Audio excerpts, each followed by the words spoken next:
think we lost connection. Yep. Really? Yeah.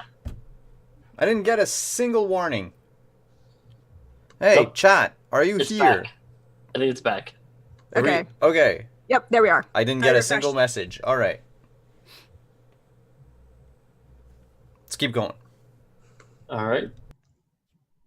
Has anyone else spoken to him since he's awoken? To my knowledge, just Sheriff Covington, and I was getting ready to head down there myself, but I figured I'd come and grab you and Miss Coldwater. You go to George. I'll grab Miss Coldwater. We need to make sure that no one else speaks to him before we tell him what's been going on. All right, that sounds good. I'll keep an eye out. I'll meet you there. All right. I'll go to the general store. All right. Doctor, as you hurry down the street towards George, can you roll me a spot hidden, please? Certainly.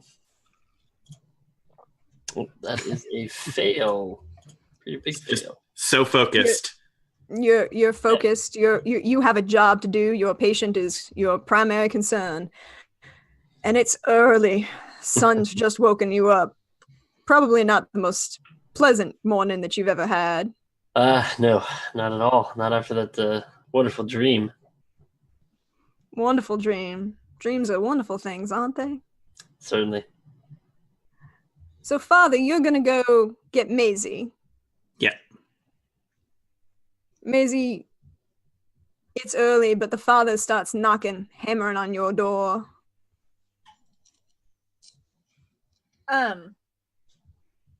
Maisie would be, maybe she's a little worn down from the things that have happened, so she might not be quite as much of a spry person in the morning as usual. But I do think she gets up mighty early, so it probably does not take her very long to get down to the door. But she opens it and she's like, "What? Maisie, George is awake. What? Apparently, just this morning, he is conscious. I mean, The doctor is on his way there now. I came to get you, so we good, could go. Give me just a moment. Let me. Okay. Yes, Let me just I walk understand. out. And she'll grab her. Freshen up. I have a question for Maisie. Mm-hmm. Because I'm nosy and I want to know these things. Is Maisie spending time being concerned, or is she spending time trying to put forward the best impression? Being concerned, I think. Maisie, well, obvious to the onlooker, is not aware as much of her own excitement that George is awake. All right. Just need to know these things because I'm nosy. But you, Doctor, you proceed down the street. You rush up the stairs, your boots ringing on those wooden stairs outside the jail to the second floor. And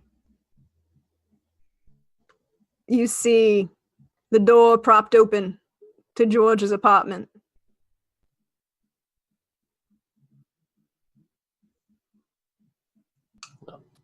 Push open the door and go in and check on George. You walk in, you see a standing, slightly glowering looking sheriff. An awake George, mostly sitting up in bed.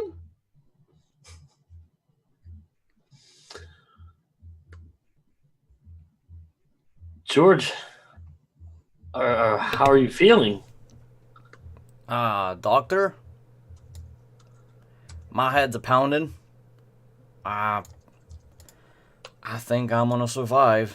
I figure I have you to thank for all the good things and those nice smelling bandages there. I can't take credit for everything, as much as I'd like to. Dr. Adams is just as much to thank as myself. You mean that fella with all the Yeah. iron? Yeah, all the iron, George. You've missed a lot these last 3 days. I've been out for 3 You got days. this. You got this, Doc. I'm gonna have myself a cigarette. Yeah, no, by all means, and go ahead. Would you mind bringing one my way, Sheriff? Not until the doc clears you. Yeah, that might not be the best thing right now, George. I don't know exactly what's in these bandages, so I'd really rather not repeat what we had over at the bank's place. But Doc, how am I ever gonna get better without the sweet taste of Marlboro? Hashtag not sponsored. Not sponsored. Yeah, At all. Don't smoke. It's bad. it's bad. Doc, I recall what happened at the Robin Banks Ranch. What happened after? Was everyone safe? Yeah, June's doing well.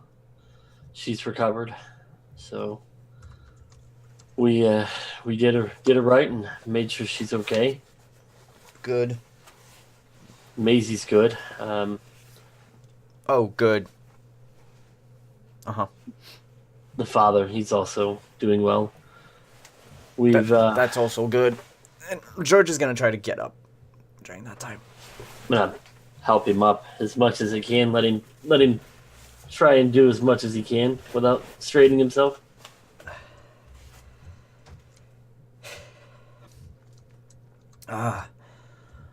Did you handle what was at the Mons? We.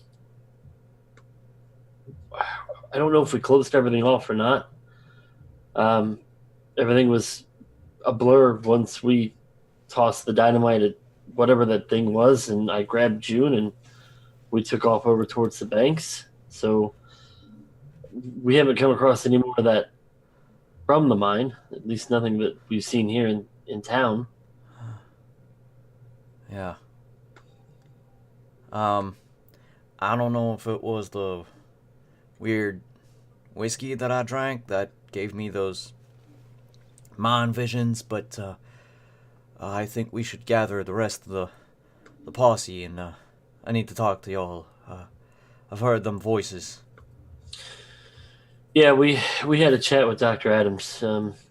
He knows quite a bit more than we do. There's apparently something in the whiskey.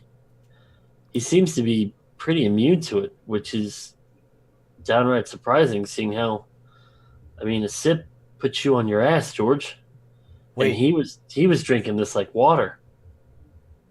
I'm gonna need time to process what you just said, Doctor, but I just thought about a thing. This Miss Coldwater go alone to the Bradford Ranch? Because we had been invited for supper. No, Maisie didn't go alone. Myself and Thank God. the father and That's a whole lot of people. yeah, I don't know. I mean, some funny things happened while we were there at the ranch too. Well then, I think you can fill me in. After I've had maybe a cup of coffee. And well, how long do I have to keep these here bandages, Doc? They smell kind of funny. We should probably get those off of you and take a look and see how things are looking. By all means. And I'll start to kind of check the wounds under the bandage. George, roll me a luck roll. Yep. George, you die. Pull the bandages off. man. You're Caught gangrene. Do I want to burn all my luck to succeed my luck? I'm gonna say no. It's only 34. Come on. Yeah, sure. As you start to remove those bandages and unwind them, Maisie and the priest walk in. Oh, I hi. closed the door behind me. I'm in the process of being demummified. I'm gonna look for a room separator. Sure, there's certainly. I don't have that at my dingy ass apartment. No room separator. Well, I mean, Father can probably hold a bed sheet up, like if like we need to. Does Maisie pull her fan out? I think Macy's not the type to carry a fan. She's not that fancy. But I think she will walk in and she'll be like, oh, and immediately kind of turn her back, like the very respectful gentleman had done previously for her. All right. I'm gonna be just a moment. Yep. You remove those bandages, taking care as you do so, Doctor. Roll me a medicine check. I will spin the 5 luck to make that a success. Don't worry, George. Just like ripping off a band-aid. Oh, those were like second-degree burns. They were. It was a success. You're good. All right. They were like second-degree burns. Not But so they're much not. anymore. They seem almost scarred over. Definitely still healing, but almost 2 weeks. As if no open sores, no blistering, no peeling even. Scars are there, and they're tight. Soreness exists, but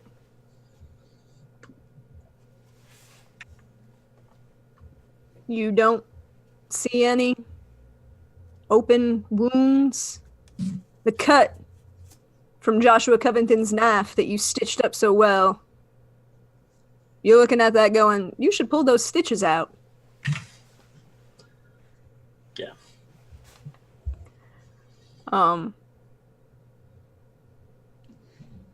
What do you think, Doctor? Should probably get those out of you. See if we can't remove those. And I'm just kind of baffled at how well all this is healed so quickly.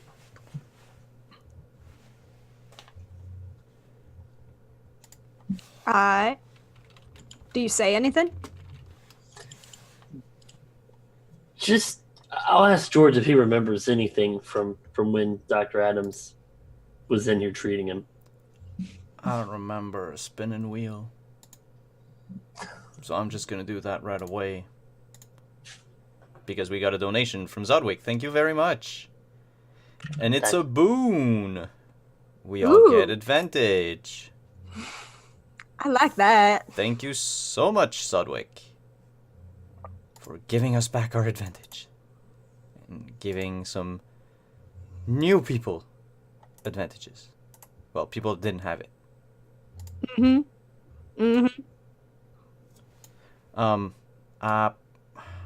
I don't recall anything when I was asleep. Well, I mean, I recall a lot of things, but I don't recall anything pertaining to people coming to see me. Right. Was there anything significant while you were out that you remember? Are we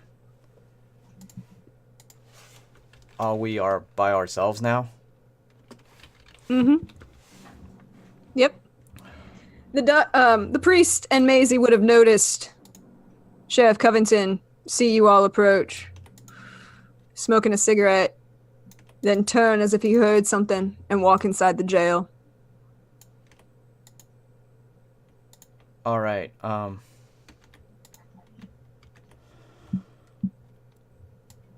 There were them voices in the water.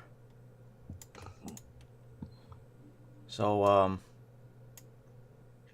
think I might owe you some explanation as to the voices in the water real quick. Like, when I was younger, I fought in the war, and, well, I'm not particularly proud of what I did. I served, I will say with distinction. I was on a ship one time, and the ship sank, and I fell into the water, and I saw them shapes down at the bottom of the water. Next thing I know, I woke on a beach in Mexico, holding on to, and I'm gonna rummage through my drawers and get the, tablet out. As you do so, you notice something in it. What's in the tablet? It's pristine and clean. And what was clay or jasper, it's almost like glass now. Well, it used to be dirty and misshapen. Now it's all clean, but yeah, I put it back in the drawer. Yeah, so that was about it. And then sometimes I would hear them voices in my mind when I was going to sleep. But now there were two voices, and one of them sounded a lot like a very angry Miss Bradford. I'm not so sure if that was her voice. No, it didn't. I don't know, to George, that's what he links it to. Maybe because of the whiskey I drank, because it told me to stop drinking. Which, well, I mean, maybe for that whiskey, but everything else ain't gonna happen. The water here is, well, not the best.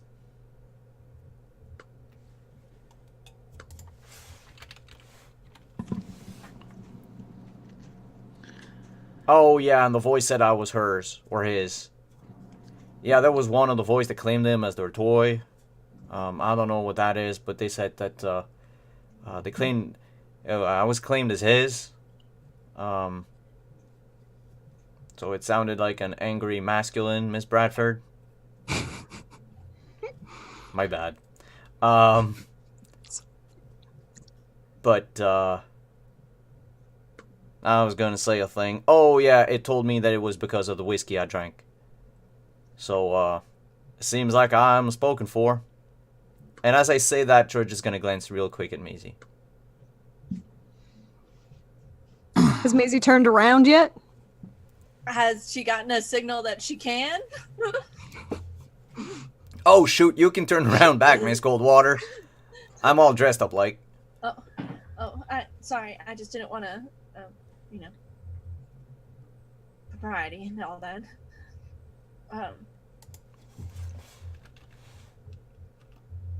I feel like we have a lot to update you on, too, especially if you don't remember our visit earlier yesterday.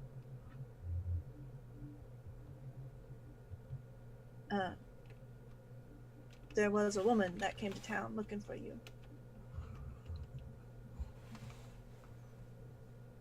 Miss Lovelace.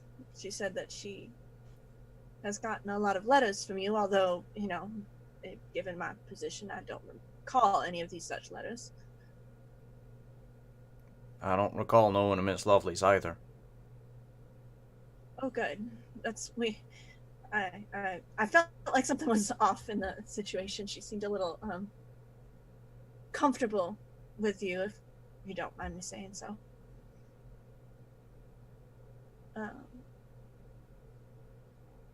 But she came by and she kept insisting on getting some alone time with you, and June and myself and the doctor did not think that was a good idea, especially given everything that's been going on. Goodness, you've missed so much. Seems like those 3 days were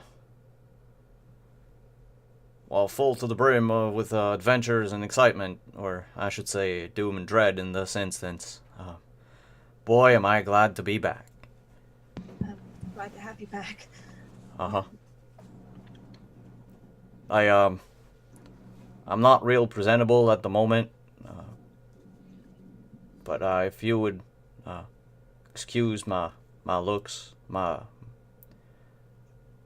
unshaved appearance. Doc, can I go ahead and shave myself? Like, can I just, like, take care of myself and meet y'all back at the saloon or something?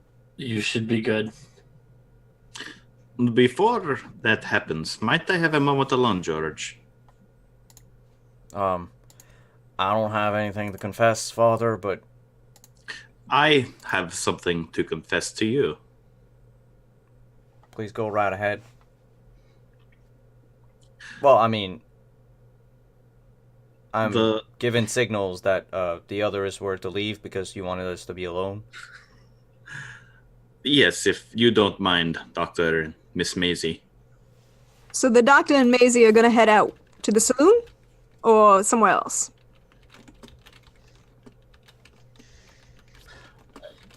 What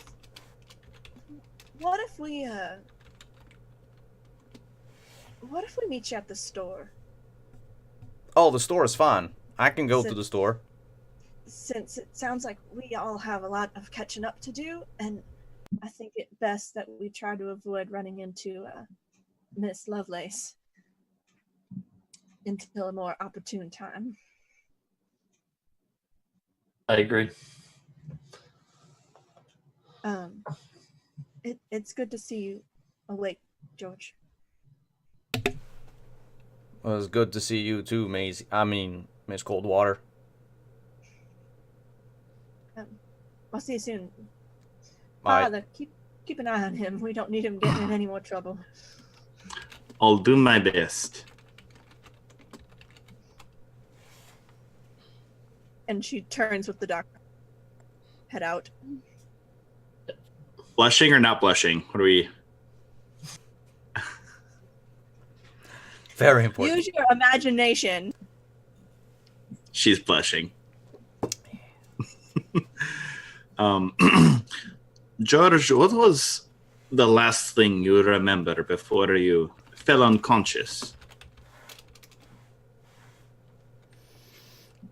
I ran at some monster with a flaming bottle of alcohol.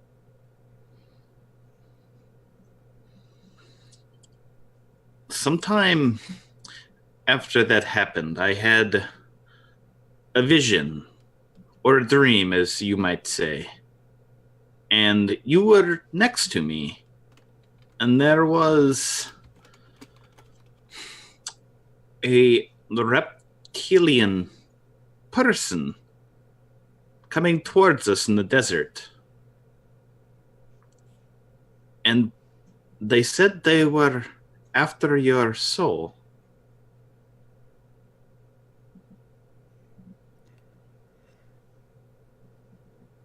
Do I remember it? No. Nope.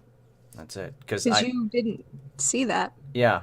Yeah, he like his body was like laying on the ground next to Yeah. me. But what George saw was something entirely different. Mm-hmm. Yeah, I didn't see that. But I recall it might be one of them voices from the dreams I had over the last 3 days in the water and all that. And then another time when I was praying for you. You were? Of course. Fucks, Father, my soul ain't worth that. I think it is. I think you play a bigger role in this than you think, George. I'm just a deputy, Father. I got an answer in one of my prayers. A voice spoke to me as well. So the Lord? Yes, I think so. They said that they fight for your soul. Meaning multiple entities.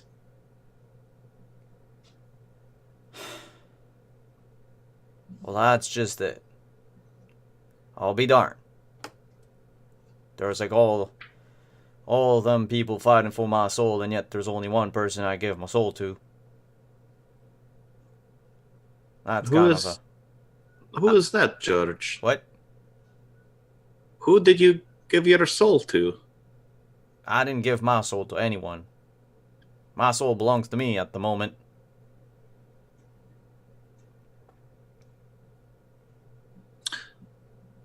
Well, I mean, as far as understand. I'm concerned, I don't know about that snake people and them other voices in the water.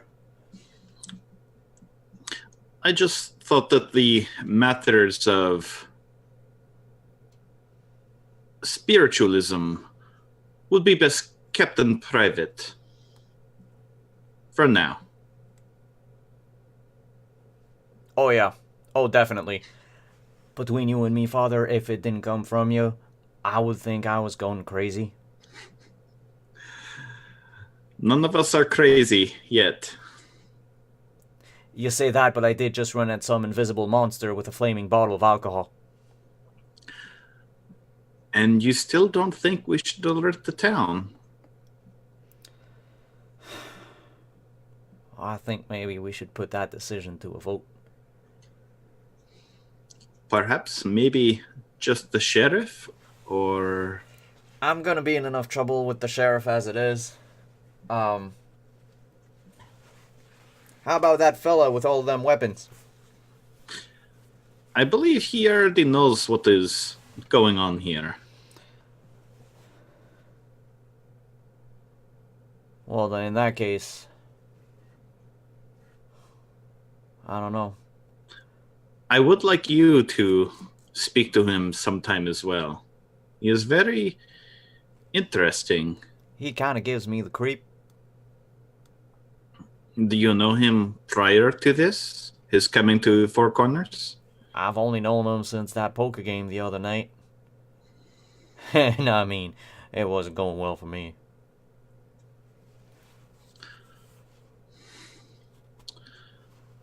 If you will meet us at the general store once you are decent, we can ask the others as well. Yeah, George is gonna, like, quickly wash himself, shave, and get dressed and leave for the general store. Do you pick up your iron, sir? Oh, yes.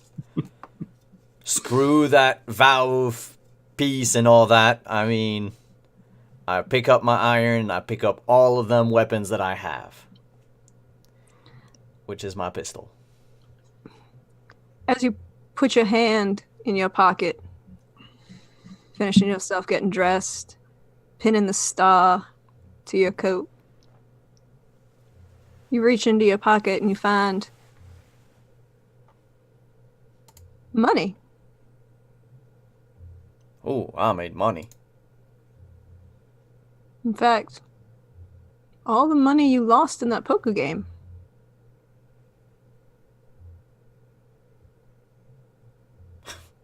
I'll be darned.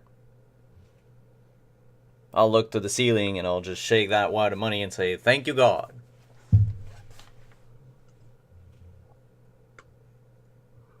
You walk down the street. Father, as you leave the jail, can you roll me that spot hidden?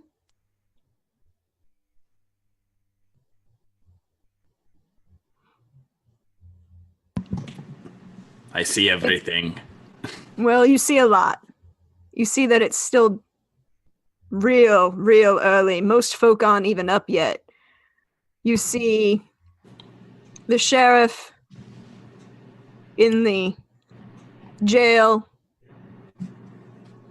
having a conversation with a very quiet conversation with Dr. Adams. You see a figure, you're not quite sure who it is, and you've seen him around town a few times. You may have seen him out, but you're not sure of the name. Seems to be sitting on the front porch of the saloon, staring real hard at you. You also see a rifle leaning up against his leg as he stares real hard at you. You look down the other side of the street as you're walking. You see Richard riding off. Yup.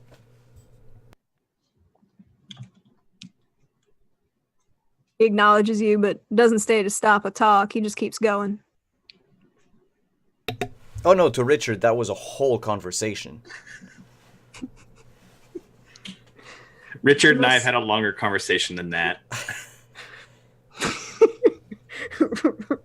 Richard and the priest have had a very interesting conversation. You see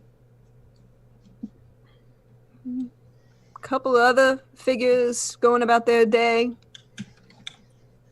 and you see Miss Geraldine Marsden opening the doors of the schoolhouse, sweeping off the steps, getting ready to start the day and welcome the children. Walk into the general store where Maisie and the doctor have been waiting. I'll go inside and... Did you know that the Richard was leaving town? I didn't notice at all. I mean, did you happen to talk to him? Did he say where he was going, or? He just rode on past. He seemed to acknowledge my presence, but no words were spoken. Which way was he heading? Which way was he heading? South. South. Or what he's going south for? Indeed. Very strange to leave at a time like this. A few moments later, you hear the slightly... Well, I got a question. George, can you roll me a constitution check? Just dies again. That would be an extreme success. You hear a figure striding purposely down the wooden boards of the boardwalk, jingling a little with the spurs on his boots. A firm knock on the door of the general store. George is standing there looking like he's got not a care in the world. Doesn't look like he's in any pain at all.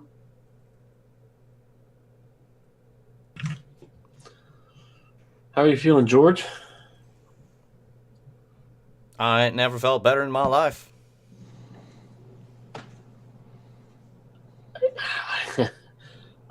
I mean, I've practiced medicine for years, and I've never seen anything like this. I've fought in many battles, and I've never felt anything like this either. I mean, I've been stitched up before.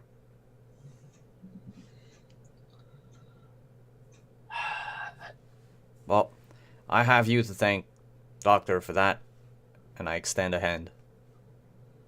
No, reach out and grab George's hand, give him a good shake. Say anytime. Just glad to see you're still with us, George. Well, looks like this town needs some straightening. Maybe it's time I pay back the monsters for what they did to me.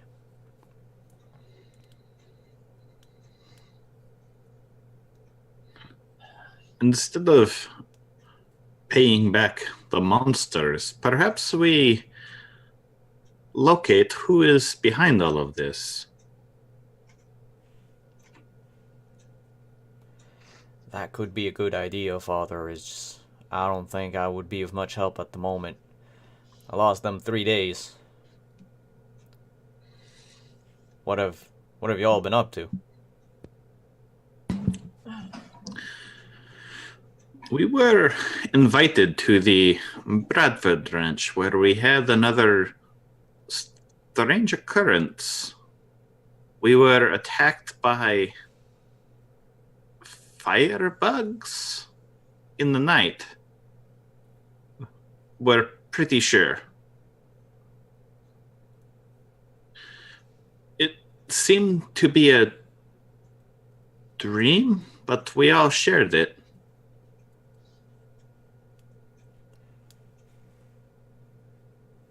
All right.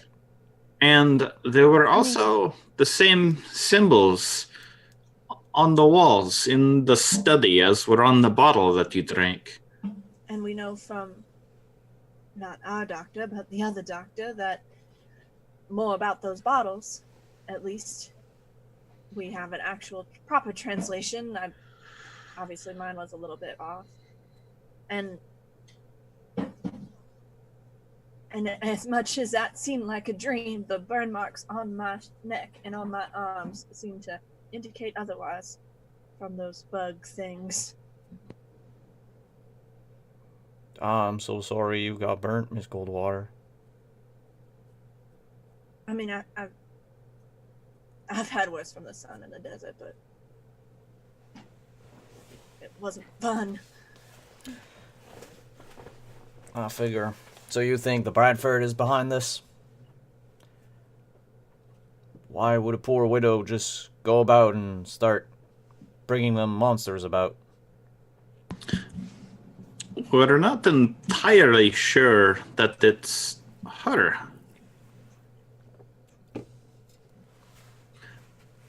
Who else could it be? Well, she has been acting off. She's been seems to be underselling her own abilities to the father and the doctor when we went around. And for the sake of transparency, while we were laying everything out on the table, I don't know if anyone else noticed while we were there, but it did seem like she might be with child. It's hard to believe that a pregnant woman would be raising demons from the ground, but you never know. Are you sure of this, Macy? You'd think she would have come to the doctor by now. I'm not sure. It just, her dress and her carriage seemed to indicate that much, that she was carrying some kind of extra weight around, but it may have been nothing. It may have just been... Could she be hiding a monster in her belly? I don't want to entertain the thought, but... That just seems so far-fetched of an idea. Really? At this point, Father, you're going to say something that's far-fetched? It has never been heard of before. There's always been strange creatures throughout history in the sky, in the water. Great leviathans are told. Yeah. But something growing, a monster, inside someone. Well, if she's with a regular healthy child, I'm hoping to God that she's not behind all this. I would hate to have to put a mother behind bars.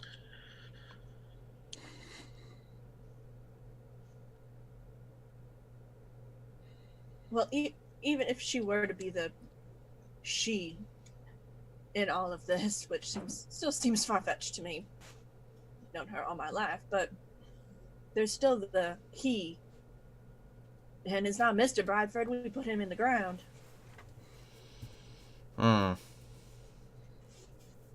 What did the translation say again? Praise him, serve her, something like that. Yeah, but it was more... Blood always. It was more what? It was more... servitude-like. Almost...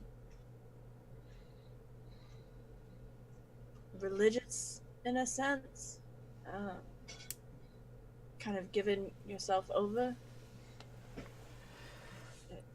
It's hard to say. The doc was the one that gave me the fancy translation. He said we were pretty accurate, though. Got the gist. Well, I never underestimated your abilities to translate anything, Miss Coldwater. That being said, I think I might be of some help. That voice spoke to me in my mind. Yeah, it spoke in a way like it wanted me to serve it. Like some sort of god, that I was nothing but a pawn in their game. Maybe that's what it is. Maybe that the her is like a mother, like a mother superior. A priestess of some kind. And, well, I don't know about them blood. But those creatures were trying to harvest the blood of that little boy down at the lake's house.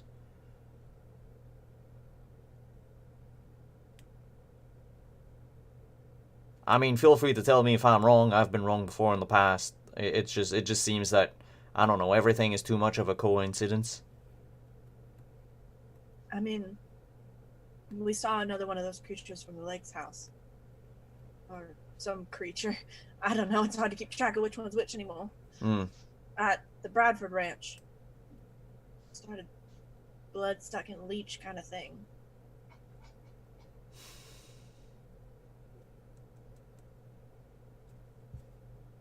So right now, the one place where everything weird happened was at the Bradfords? That was the most recent occurrence of the weird. Yeah. Outside of what happened at the Banks Ranch. Outside of what happened at the Banks Ranch. So it seemed that what...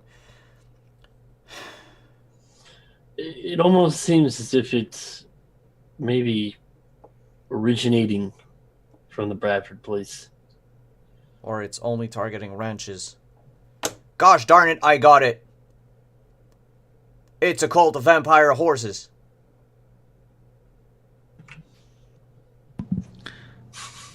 Maybe the one step too far.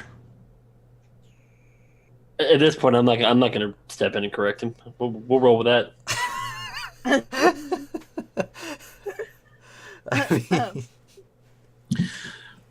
But I think you may need to take a nap still, George. I think I slept plenty, miss. I actually don't feel like sleeping no more. there may be more answers at the Bradford Ranch than we realize. You want to go and take a peek?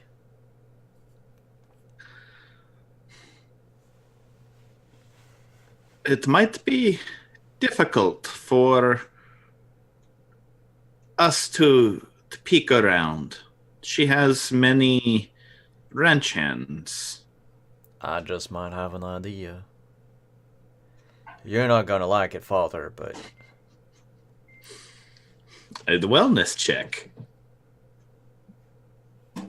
A what? Oh, no. No. Now, I'm going to propose this in... You're going to propose. No, I'm not going to propose. I'm going to suggest a plan, and... Looks at Macy. I want you to...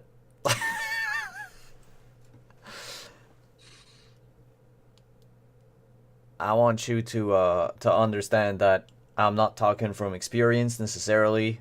But here's what we can do. We can probably get... It's not Genevieve. What's the other name? Geraldine. Geraldine. Thank you. I think we could get Geraldine out of her house for a while if we tell her that something happened to the body of her dead husband. Now, in order for this to be credible, we might need to... Wait. Geraldine is the sister, Genevieve is the widow. Oh, Genevieve then. Genevieve was the name you were looking for. You got it right. Sorry. Genevieve. We might need to dig up the body of Mr. Bradford. Disturb the grave, as it were. I know you're not gonna like the idea, but it's the only way to make the lie appear real. And then Father, most concerned, can bring her here. She'll probably take a few ranch hand with her because, well, you know, she might wonder you know, how dangerous this could be or what have you. And then, well, as long as I hear some sort of odd noise coming from the Bradford's residence, well, I can probably go in and check and bring along all of my friends if you understand what I mean. I'd rather you stay with us, Father, to protect our souls when the inevitable comes, but that's just the plan I have. Does anyone else have a plan? Come on! Anyone at all? We could just invite ourselves to pay a visit, since Miss Lovelace apparently is staying out there and is pretending to know George. I imagine she would like to know that he is awake, and we could accompany Miss Coldwater, make sure he is in one piece. you are an angel of reason. I'm just a bumbling fool. It just seems a little bit more straightforward. It's not a bad idea, George. I like her idea better. Yes, I think that her idea is slightly more appropriate. If we were to get caught digging up the body by anyone, it would be devastating. But you're the priest. Why would I need to dig up his body? Because he's a vampire. No, I mean, in all honesty... He done one infected all them horses with his vampirism and all. No, out of character. Honestly, we're in 1877. This is a credible theory. 1870, but yeah. 1870. Okay, same thing. Like, for 7 years, it's not going to change the vampire theory that much. Where are the bite marks, George? No. It doesn't work that way. Like, you see, you're thinking with logic. People in that era weren't. You need a lot more superstition in you, Father. George has read a lot of books. We will go with Macy's plan for now. Good idea, George. We will keep it on the back burner. I feel like I'm getting a gold star sticker. Yes, George. Good. We will put it under Plan F. F for far-fetched. Alright. So you've had this idea, you've decided that to go visit the Bradfords, introduce George to Miss Lovelace. Do you say anything else, Maisie, about Miss Lovelace? I already mentioned that she was a little skeevy earlier. Mm-hmm. But only you know what she said. Oh.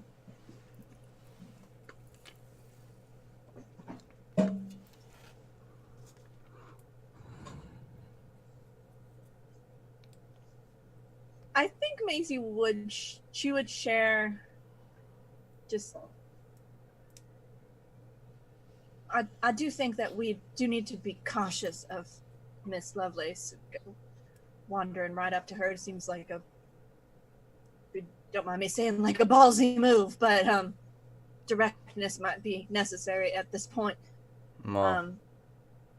She did whisper something to you, George, but it was in French.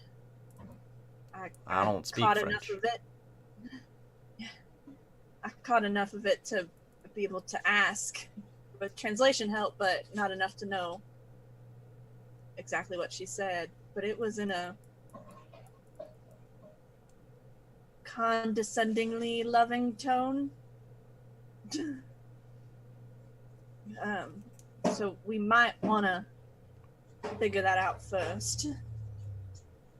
Or we could just ask her. I mean... Yep, sorry. at this point, all this sneaking around doesn't seem to be getting us too far. Maybe we should just go confront the problem. You know.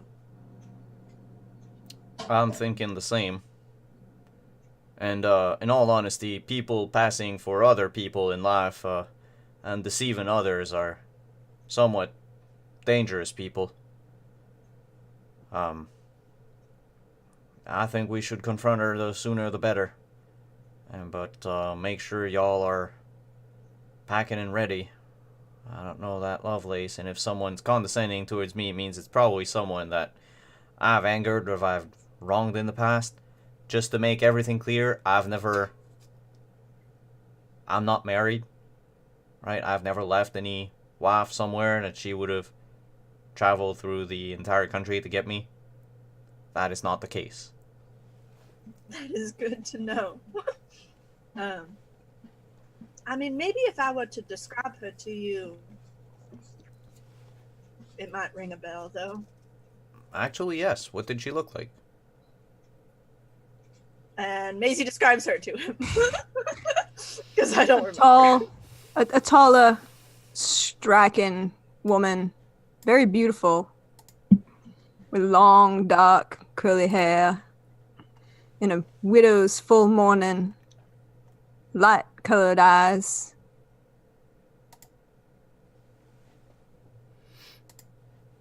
And,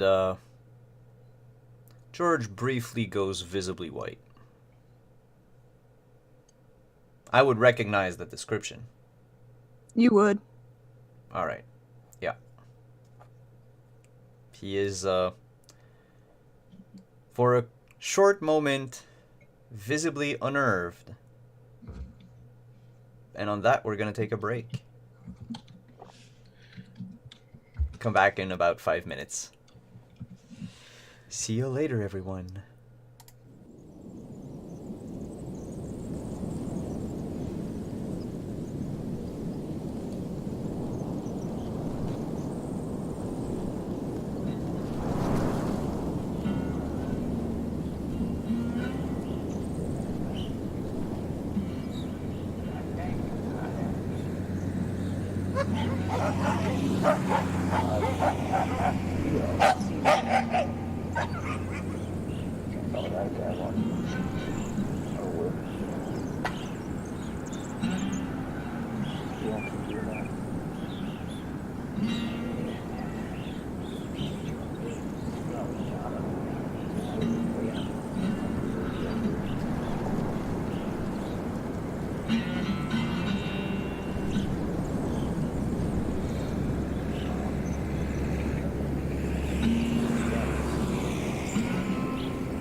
you sure?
And we're back. Hello, everyone. Yes, George is visibly unnerved. Yeah, George, tell us. And Maisie looks at him and she says, "That's not the face of someone who doesn't recognize this description." Well, that's because this description doesn't correspond to a person called, Miss Lovelace or what have you. And who does it correspond to? That would be Jane Langley. She was part of the Langley gang, a group of people I arrested a couple of years ago for bank robbery.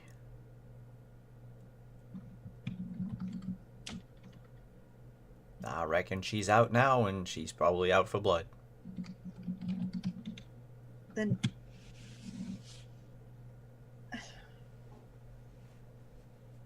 well, then we maybe shouldn't go confront her. Maybe we should tell the sheriff. If she has served her time, there is nothing much the sheriff could do unless she is breaking the law.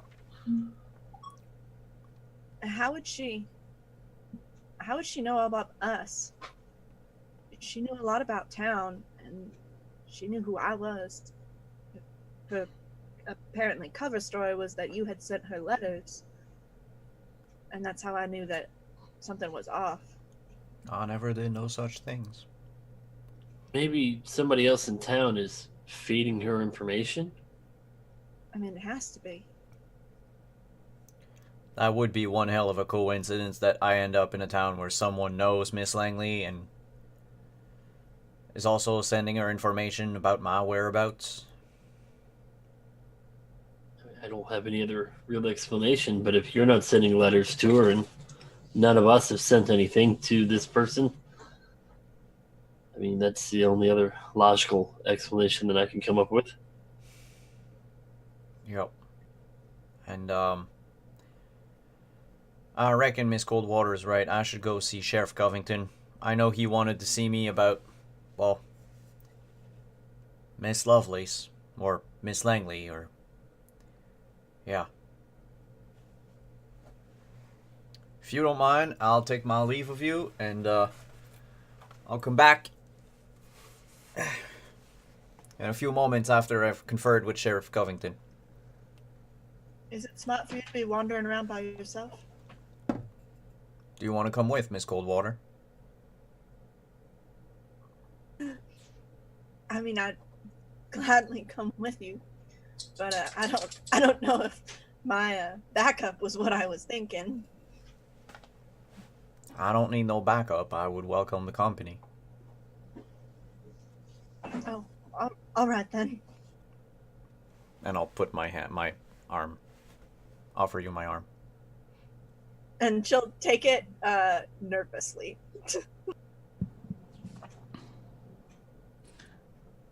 as they walk out, I look at the doctor. It is so nice to see young people in love. The father and the doctor are the old grizzled veterans.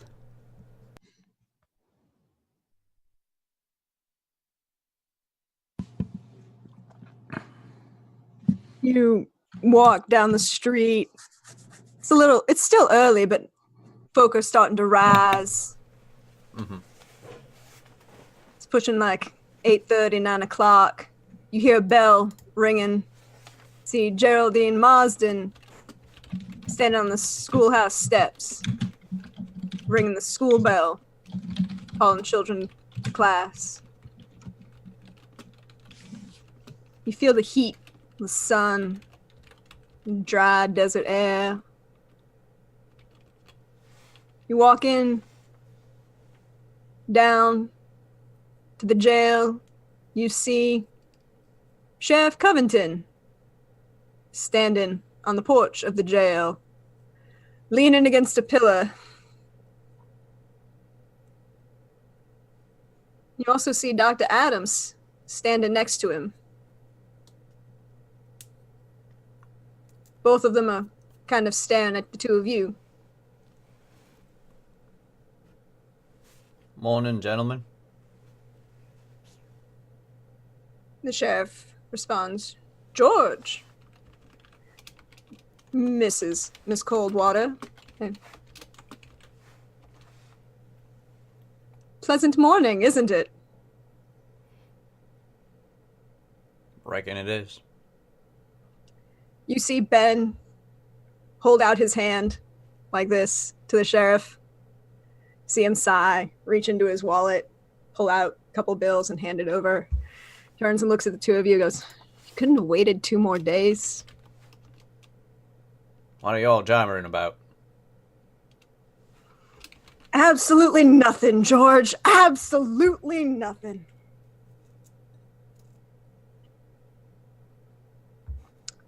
And now Maisie is kind of blushing and looking down at her feet.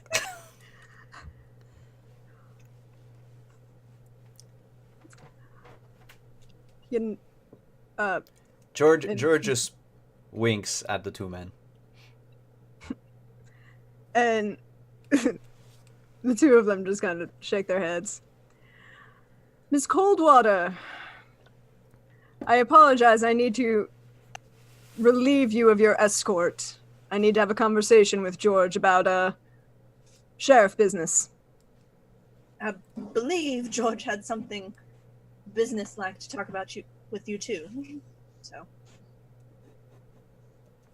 I will leave you two gentlemen to chat, I guess.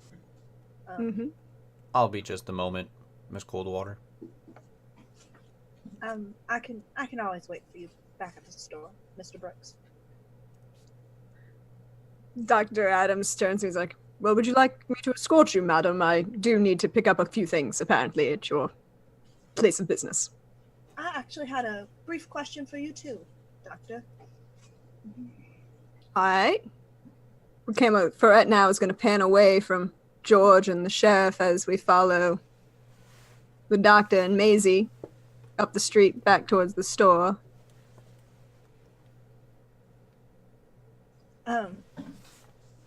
What can I help you with, Miss Coldwater? Doctor, since you seem to be so well read, and good with languages based on your assistance previously. Yes, I know quite a few of them actually.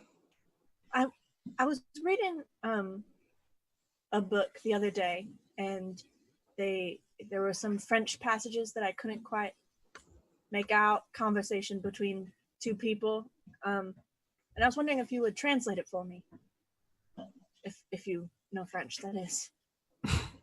Yes, I know French. It's a lot easier to translate something written if you happen to have that. He kind of just looks at you. The book is out at my parents' place, but I remember it pretty well. I can do my best to write it down, although the French itself might be a little messy. Just say it. And she will say to him what she had heard previously. You see his face start to look more and more concerned. Maisie, who said that? Don't tell me you wrote it in a book. You obviously didn't. Your pronunciation is too particular for a particular area. Who said it? There is a woman visiting in town. Has George been alone with her at all? Not as of yet.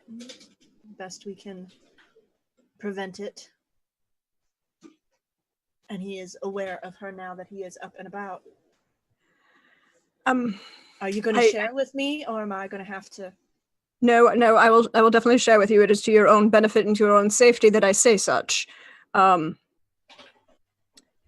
But I don't think on the street is where we need to be, and I think we need to actually be having this conversation with the sheriff at the moment, because I'm very concerned at the moment.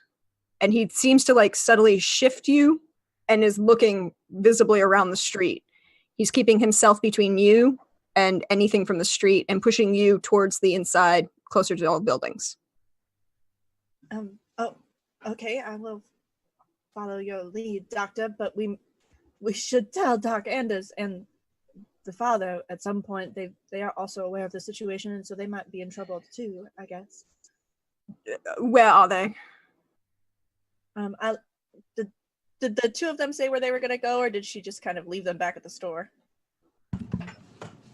I think we're running your store while you're away. They were waiting for Mr. Brooks and I to come back from our conversation with the sheriff so that we could decide what to do next. So they're back at the general store. Fine. I'll go get them in a moment. I'm going to get you to the sheriff. Okay. And he moves very quickly, like an arm behind your back, not quite touching you, but definitely guiding you quickly. Not running, but moving very fast. You are startling me, sir. Is there anything you can share about what's going on? Your safety is my number one concern, madam. Okay. And she will let him guide her back to the sheriff, since that's where George is anyway. He's gonna open the door, and we're gonna wind back the clock a few moments to a sheriff and a deputy standing in the jail. Deputy, you'll notice that Joshua is not in a cell. In fact, there's no one in these cells. Has anyone left your nephew out, sir? No, I had my nephew transported. Judge won't come to Four Corners, so he's going to Santa Fe. Jensen took him. I should have probably tell you that he threw a knife at me. I shot him for that. You shot your own nephew?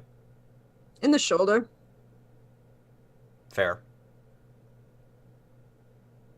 He also threw a knife at my deputy. And of the two of you, I almost like you better.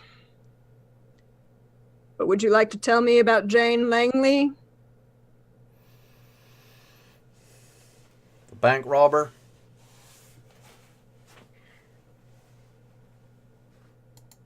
She escaped prison 4 months ago? She escaped prison. She's not... That was in the letter. That's true. That was in the letter. Huh. Well, then, I know she's here. Where? She, Who? goes under the name of, Miss, something Lovelace. She apparently visited me while I was out. Must have been while I was gone. Getting Joshua settled. Or unsettled, as it were. He was very whiny when we threw him on that horse. Guess being tied to a saddle will do that to a fella. So she's here. I think she's at the Bradford residence, sir. Bradfords. Everything. Why is everything about the Bradfords lately? I know, right, sir?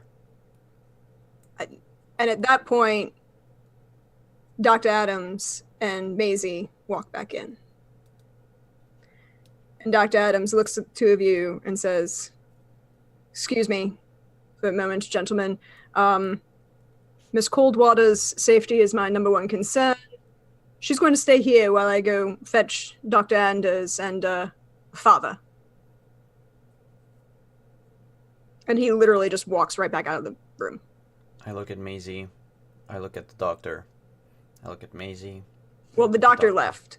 No, I know, but I'm looking at his back. I'm just looking at her, looking at him, looking at her, and then just peering my eyes at him. The sheriff walks up behind you and slaps you upside the head. Ow. Like I said, almost like you better. I think Miss Coldwater can defend herself by herself, is just all. I think she's a strong, independent woman. That's all I'm saying. She don't need to have a walking armory with her at all times. Thank you for that, George. I do think I can protect myself at least enough to get by. But I feel like I should fill you two gentlemen on the craziness that just happened. When Mrs. Lovelace was with us and with you, George, while you were asleep, she told you she whispered something in your ear in French.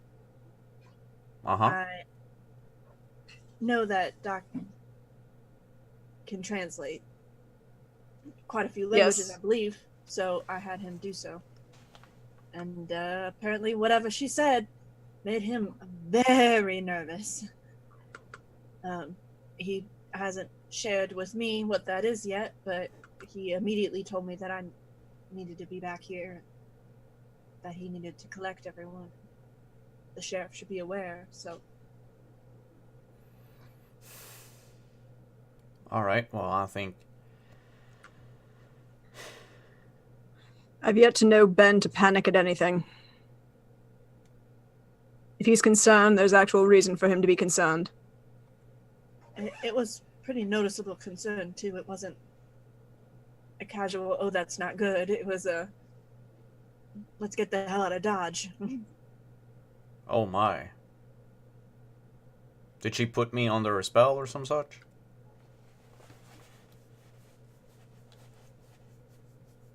I have no idea.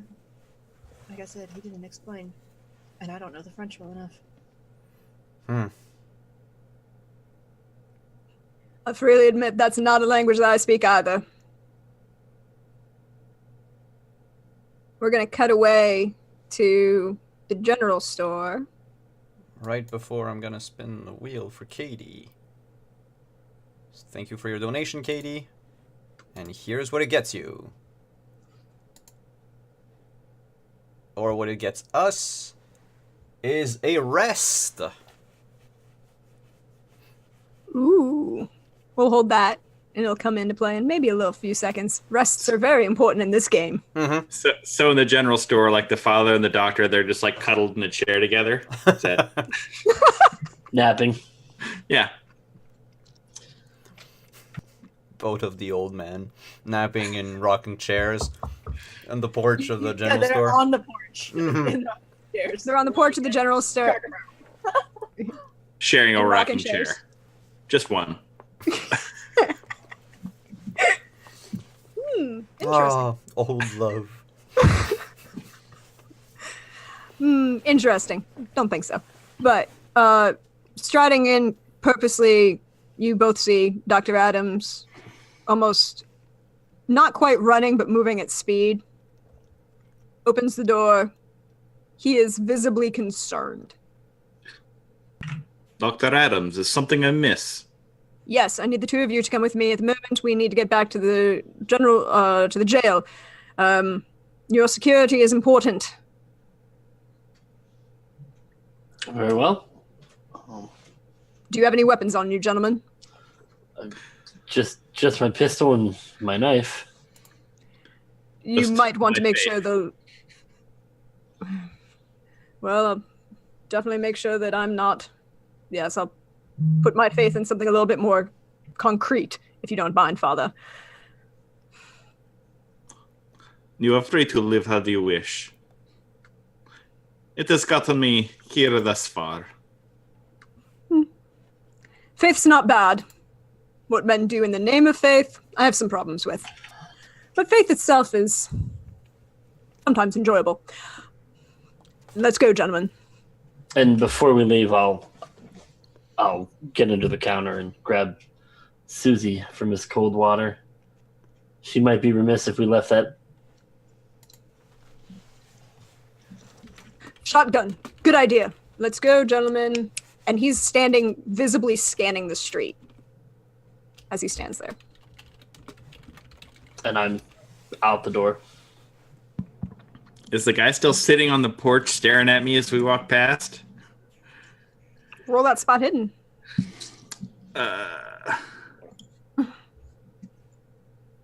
Yes, he is. He doesn't seem to move. He's just panning as he watches you. In a hushed tone, I'd like to whisper to the doctor. Doctor, who is that man over there? Apparently, Mr. Whitaker told me that he works for the Bradfords on occasion. Yeah. But now is not the time to be having this conversation. Let's move on, Father. And he literally pushes you down the street. But you'll notice that he's standing, again, he's pushed you against the side of the building, and he's standing street side on the sidewalk. Are we in danger? Possibly. Probably. I move accordingly. Takes but a moment to return back to the jail. Dr. Adams opens the door, almost roughly shoves you in, Father. Kind of holds the door for Dr. Anders. Waits until he's inside, closes it, looks around. Well, we definitely should be concerned because we now have the most dangerous thing in the world and throughout history to deal with. Would you care to elaborate? Yes, Miss Coldwater, unfortunately that'd be the truth. And you see the sheriff just kind of sigh, shake his head, look at you, George, and go, so aside from arresting her for bank robbery,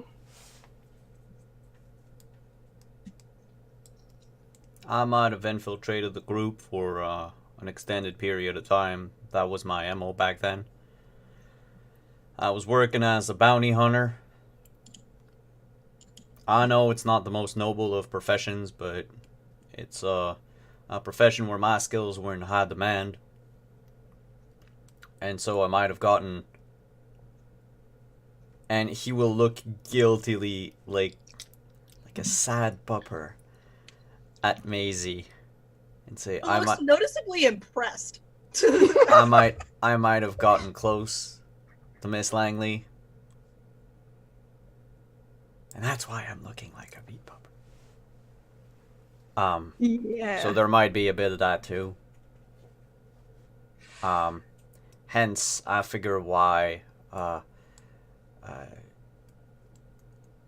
why Dr. Anders is so,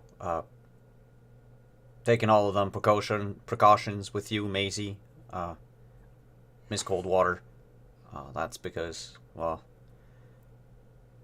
Miss Langley would probably be the kind of person to try to go after the people that, that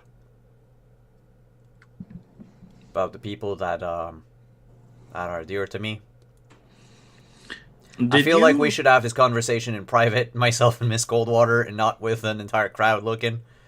And Dr. Adams, that you can have that private conversation between the two of you. I'm I'm entertained by it, but admittedly, that's not my concern right now. My concern is that any woman who literally says that she doesn't wish you dead yet is 10 times more dangerous. She And fled jail. I can go and arrest her now. And I can do so without infiltration.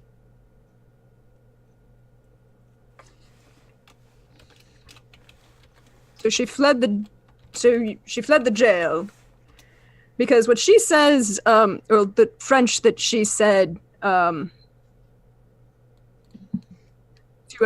Miss Coldwater definitely tells me that she wants you to suffer as she suffered. So I don't know how she suffered. She went to jail. Are you sure? Because she wants you to... She's going to take everything that you care about, and then once you're alone with nowhere to turn to for solace, then, and only then, will she kill you. I think her brother died. But that wasn't my fault. Did her brother die? I don't recall. It's in the letter. I mean, out of game, Simon doesn't recall. He was hanged. Yeah, he was hanged for his crime. So you got her arrested, you got her brother hanged, you left her, and you just see the sheriff just kind of go. Does she have any other family? 2 other brothers that are probably rotting in jail. Probably in a different jail.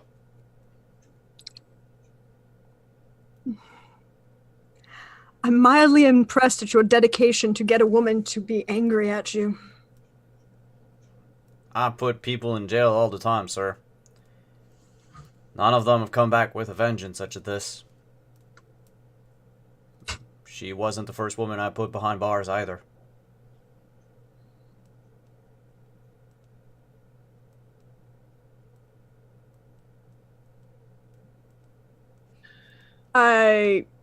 Well, that just means... But my concern right now is that she's here, and she's apparently, according to Miss Coldwater, very good friends with the richest woman in town.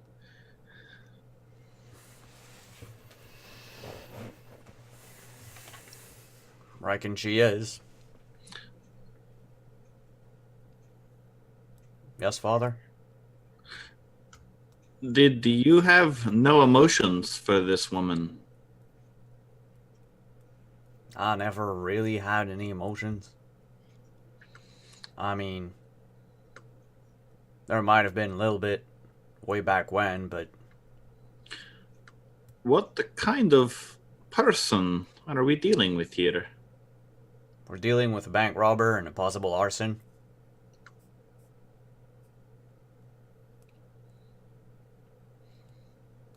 And according to this letter that I got here in my hand, he kind of looks at... The sheriff looks at George. One who's been out of prison for 4 weeks. I'd check under my bed for some dynamite. If I were all of you. Doctor Anders, I have a question for you. Do you remember anything about the conversation you had with your sister? Regarding Miss Lovelace?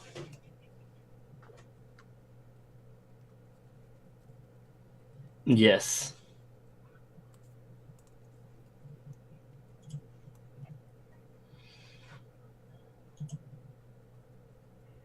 Then you'd recall that your sister said that Miss Lovelace was on the stage with her since Amarillo, which is a 7-week journey to Four Corners.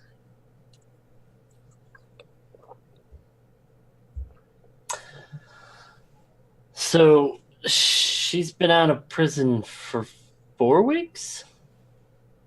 Is that what you said, Sheriff? According to this letter that I got from a friend. And how reliable of a source is this friend?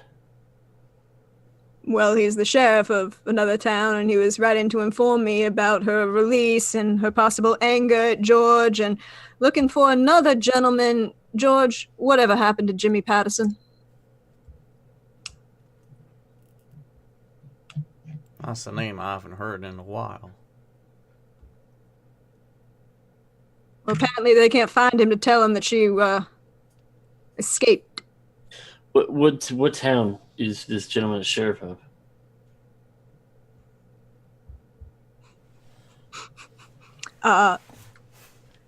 Laredo. No, it's not. A town in Texas, on the border between Texas and New Mexico. The reason I ask is my sister had arrived on the coach with Miss Lovelace, and she came in from Amarillo, which, by my estimations, even with a speedy coach, is 7 weeks' time, Sheriff.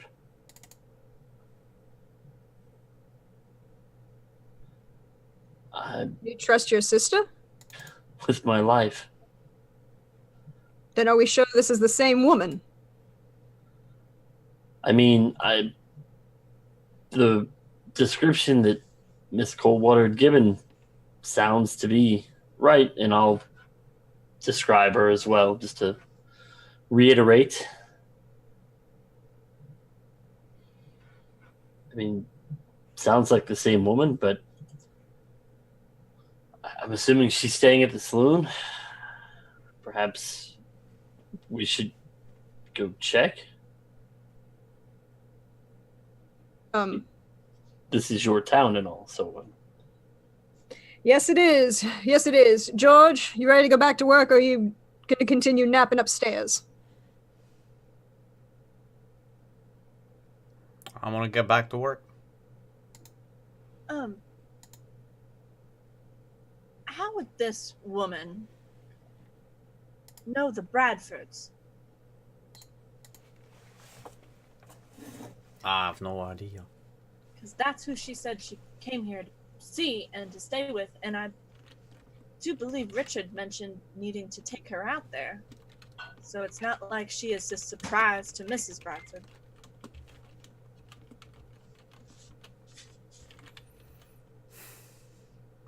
Or that was all a con and she's staying elsewhere.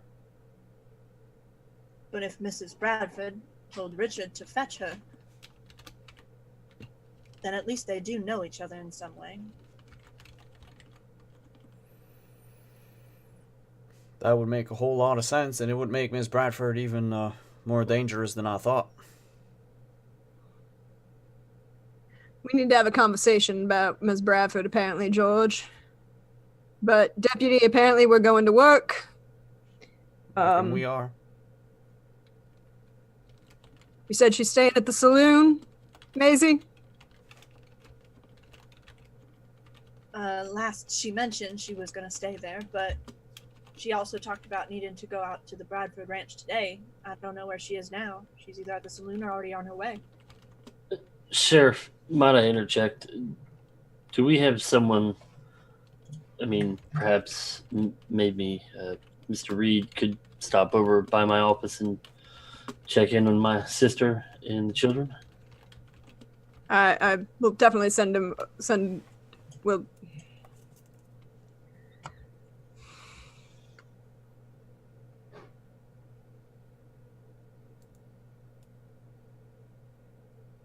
Send a what? We'll send him, I'll definitely send him over, but, by this point of the day, he's sleeping. Remember, he does work nights for the most part. And I'm aware, yes. Ben pipes up, is like, I'll go check on your sister, doctor. Thank you. Not a problem. So wait, the better doctor is gonna go see his sister? Is he gonna become a better brother? Oh, I'm so sorry, Scott, but it was easy.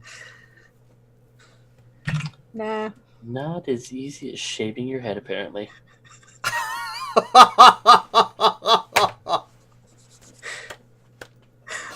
I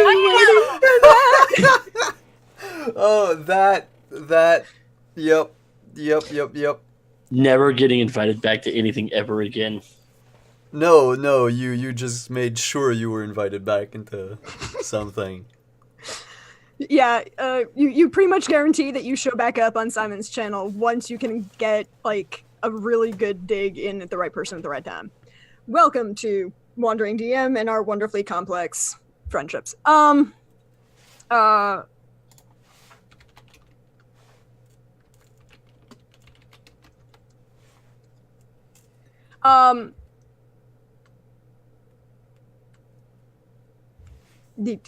Okay, words in my head.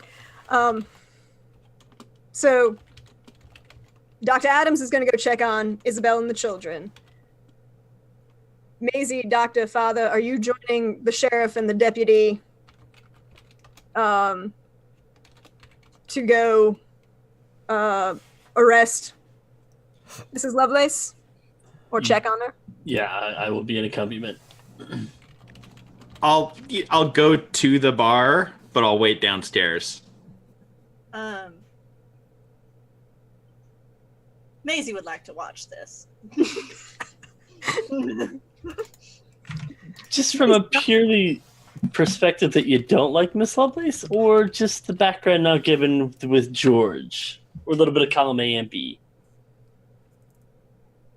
Maisie feels good knowing that her instincts were correct and would like to see this followed through so that there's no mistakes made. All right. So you begin. The four of you and the sheriff walk down the street.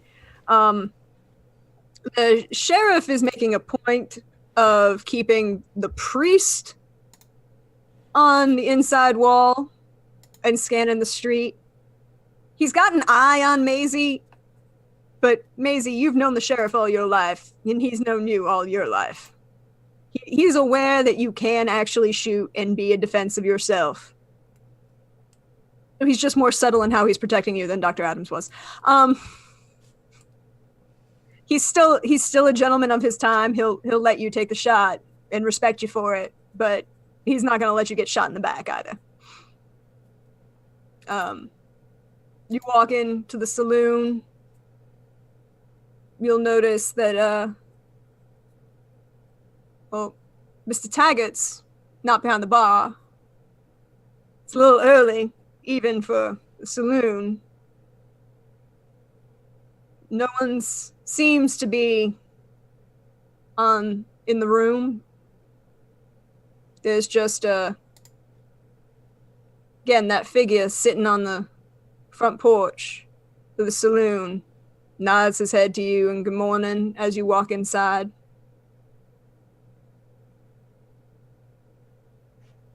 So, are you gonna be quiet about this or not? I'm ready to draw. So it's Maisie, George, and the sheriff? The sheriff and the doctor. The father's staying downstairs. Yeah. Okay.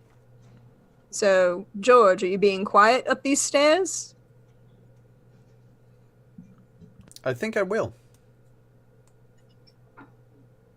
She might So I be need armed you- and dangerous. Definitely dangerous. We don't know if she's armed or not. So the question is, then I need you all to roll me that stealth roll. Oh boy. Oh boy, that's a major fail.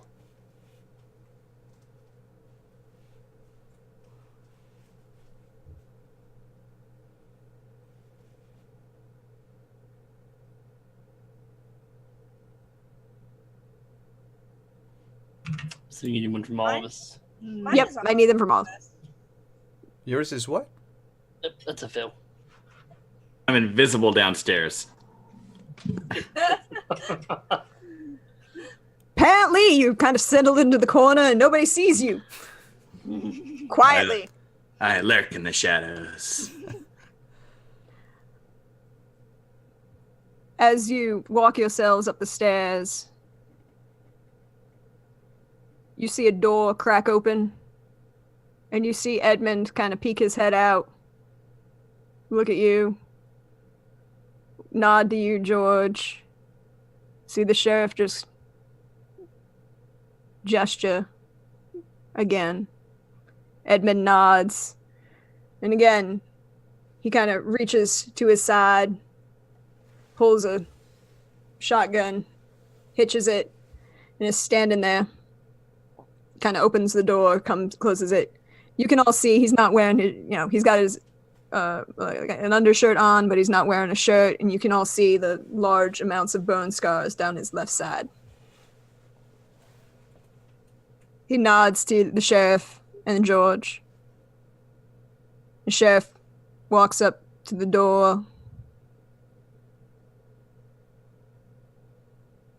looks at the 2 rooms, gestures for you, George, to take one. Mm-hmm. He'll take the other. Kind of waves Maisie and the doctor back a little bit.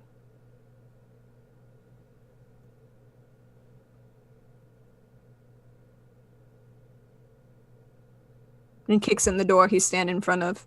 George, roll me a luck roll. I'm also kicking in the door. Figured. But I'm going to fail my luck and break my ankle on the door. No, I'm gonna burn those 5 points of luck because I don't want to break my ankle on the door. So there you go. 5 points of luck for a success. So you bust in the door. It takes a hot second to just kind of shift against the lock, and you can feel that it's locked on the inside, and you hit it in again. The door that the sheriff busts in boots open and then swings shut, and he shakes his head and moves quickly towards the door that you're standing in front of. You enter into this room. Mm-hmm. Pistol at the ready. Nobody's there. And you see a window shade fluttering.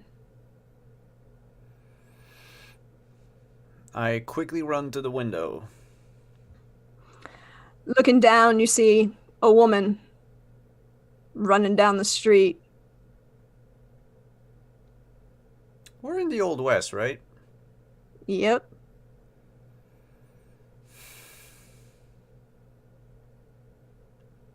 But she's not a monster. So I'm gonna jump down and run after her. I'm trying to remember, because I'm getting stuck between systems again, whether it's, I think it's like an athletics. Or jump. Jump, yeah, jump. There is an actual thing called jump. Wow. Yeah, there is. And Yeah, I'm use going jump. to burn my advantage on it. Okay. To make sure I fail. At least it's not a fumble. But you know what? You can push the roll. I can. Yeah. I'm going to push it. Okay, I'm going to push the roll. The consequence will be if I fail again, she gets away. My next question is, how do you describe how you change the situation? So, he throws down the mattress first. No, I think what he does is instead of just jumping through the window, he's gonna hang on to the curtain and use it to slow down his fall a bit. And then maybe, if I fail, the curtain breaks and I break my face or something. We'll find out. Still with advantage? Yes, because you called for it. That is even worse! So as you swing out, you go to reach for this, and at the last second, just as you're holding onto this curtain, you glance up and realize she thought ahead. And what you thought was a solid curtain to hang on to as you swung out this window was frayed just enough that it rips and you fall as she runs down the street. I'm an Comically, hero. do I see George fall past a window next to me? with a cloud of dust. And a Wilhelm scream. Ah! You do see him fall through the window, and then you see a giant splash as he lands in the horse trough underneath the window. Not taking any damage, but he's definitely wet at this point. And you see and George, if you look up, and Doctor and Maisie, you see the sheriff looking down, leaning out the window, shifting down the scope of his rifle. Fire. Once.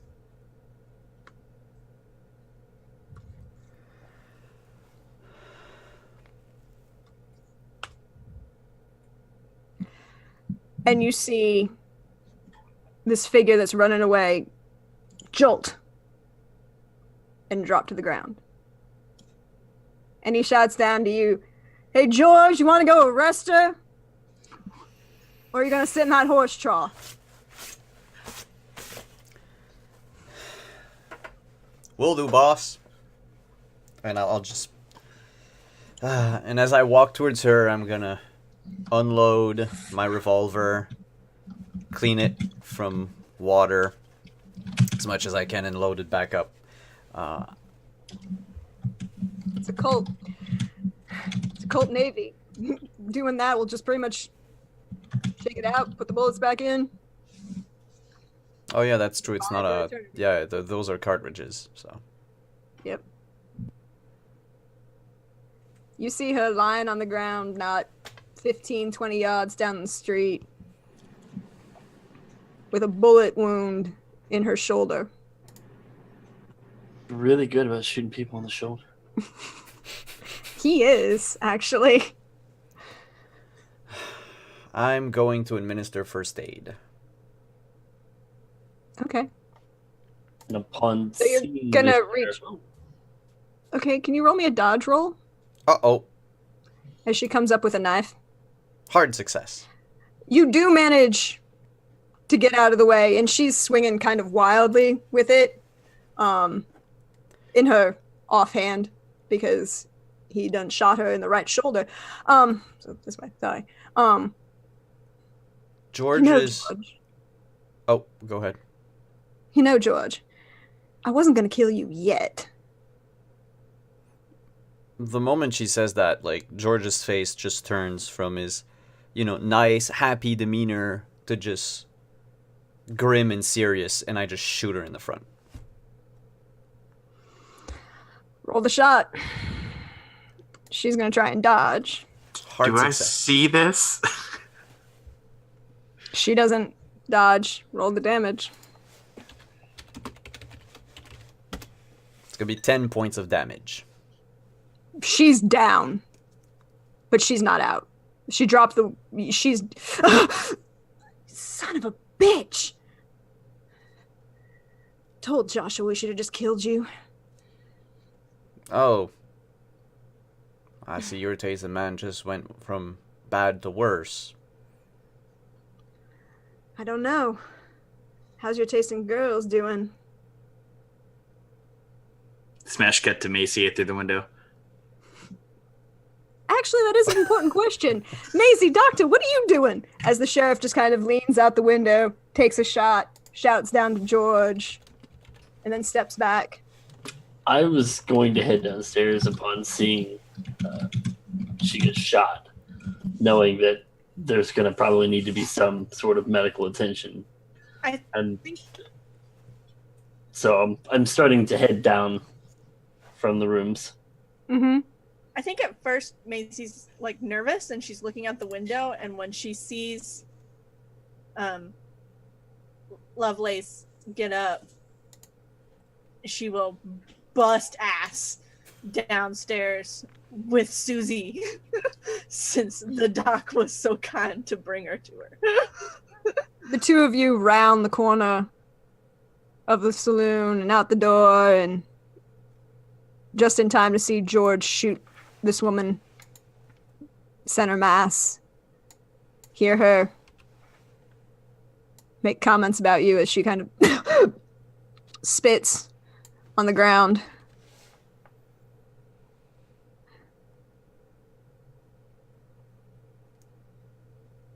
She's dropped the knife. What are you gonna do, George? Do I see the doctor approaching?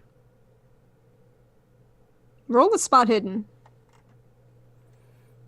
Mm-hmm. Nah, I don't see shit.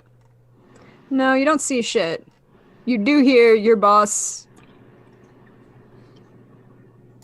not say anything. You don't hear anything.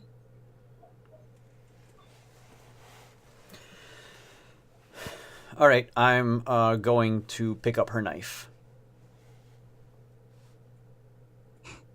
She's just kind of lying on the ground, holding her side, as you can see that there's this giant, well, I mean, you shot her almost point blank, in the chest, center mass.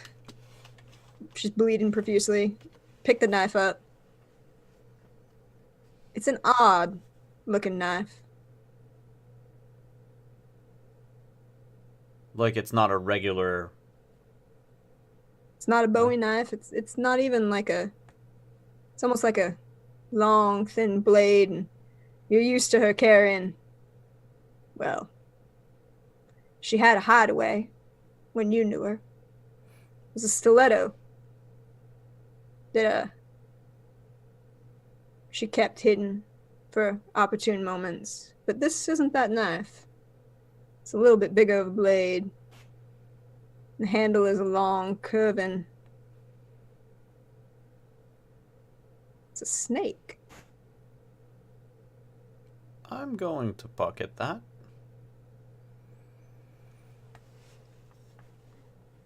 I suggest you do away with the rest of your weapons, Miss Lovelace,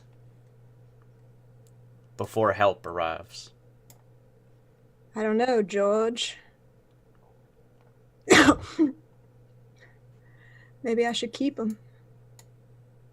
You do like stabbing folk in the back. At least I don't try to stab the folk that try to help me. But were you gonna? Last time you helped me into a jail cell and my brother to a hangman. Last time I offered you a way out and you didn't want to take it.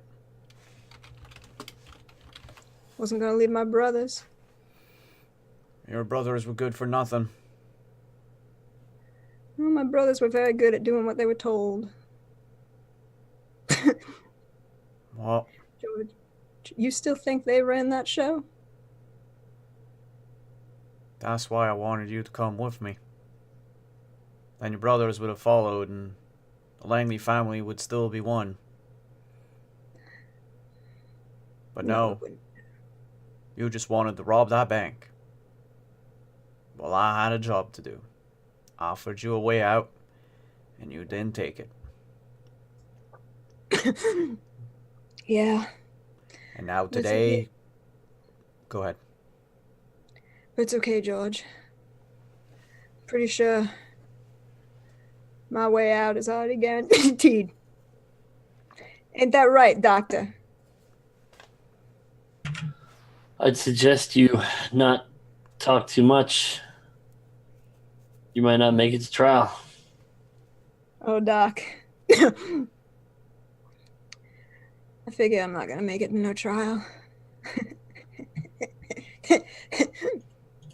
Pretty much guaranteed.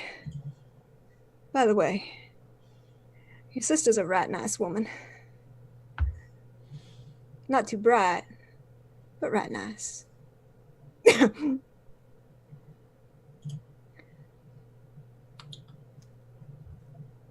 And at that point, I'll go ahead and see if I can staunch the bleeding.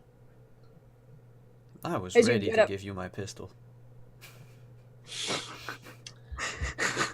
It's going to take a lot more than that. You look down at her. You walk over. You're used to a battlefield and men that have been shot on a battlefield. Doc, roll me that medicine check at advantage.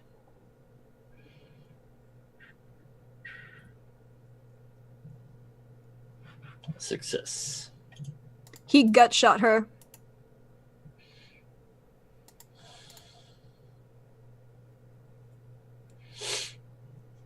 George, you are aware you've pretty much gone ahead and sentenced this woman to death. And George is reloading his revolver, and he just says, "I did."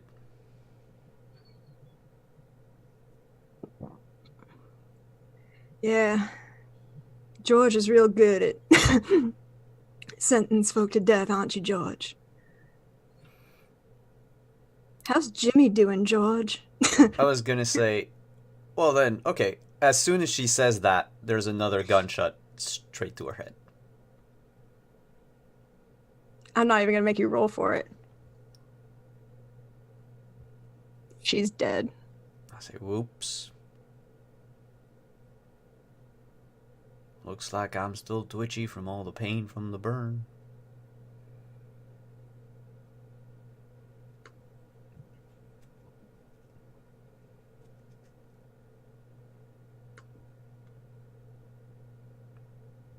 Don't piss off George. So Maisie, Wasn't he supposed to be a pacifist? He vowed pacifism because of stuff in his past. Right there, one trait. He's not very good at keeping his promises to himself. Probably not proper boyfriend material.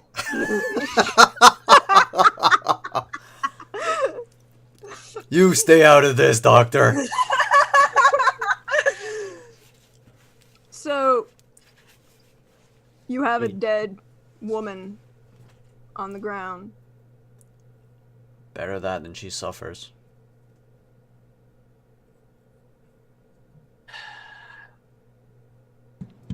I'll go fetch. I'll go fetch Pat. Doctor? Yeah. I appreciate you try to helping her.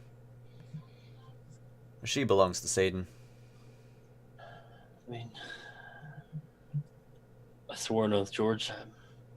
I also swore an oath.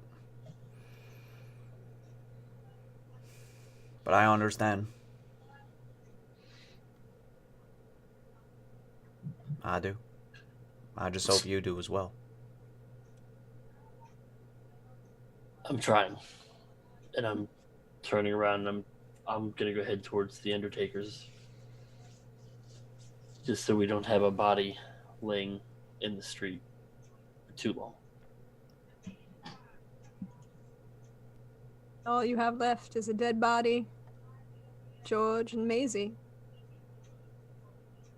How's Maisie doing?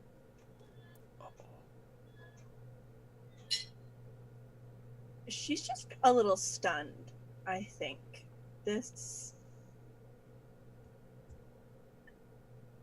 has been a lot to process in the past 35 minutes. Can we literally see Macy's heart breaking, or is that on the inside?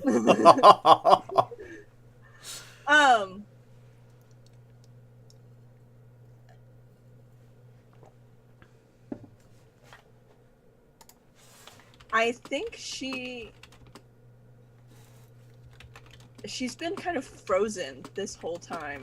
From the moment she heard that they were talking, like that her name came up. She's just been kind of frozen, probably kind of far back. She's almost looking like she's got a view of the scene. She's far enough away. And I think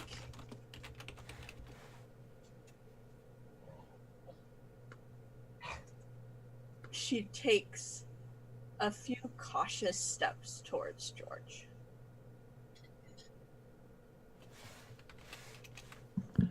I'm sorry, that was towards him, not away from him. Yeah. Okay. George is gonna holster his revolver and turn around with, same happy-go-lucky George.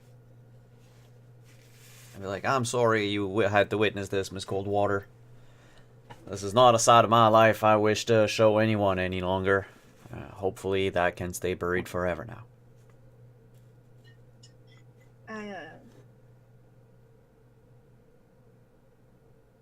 It seems that there's a lot about you that I don't know, George.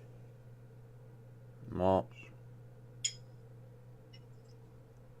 and George is gonna take a hesitant step towards Maisie, gauging her reaction. Is she taking a step backwards or not? No. And I think But she's not moving any closer. okay. No, but simply since you did not like take a step back, there's like a weight that comes off of George's shoulders, and he says, well, would you like me to tell you everything, Miss Coldwater? I think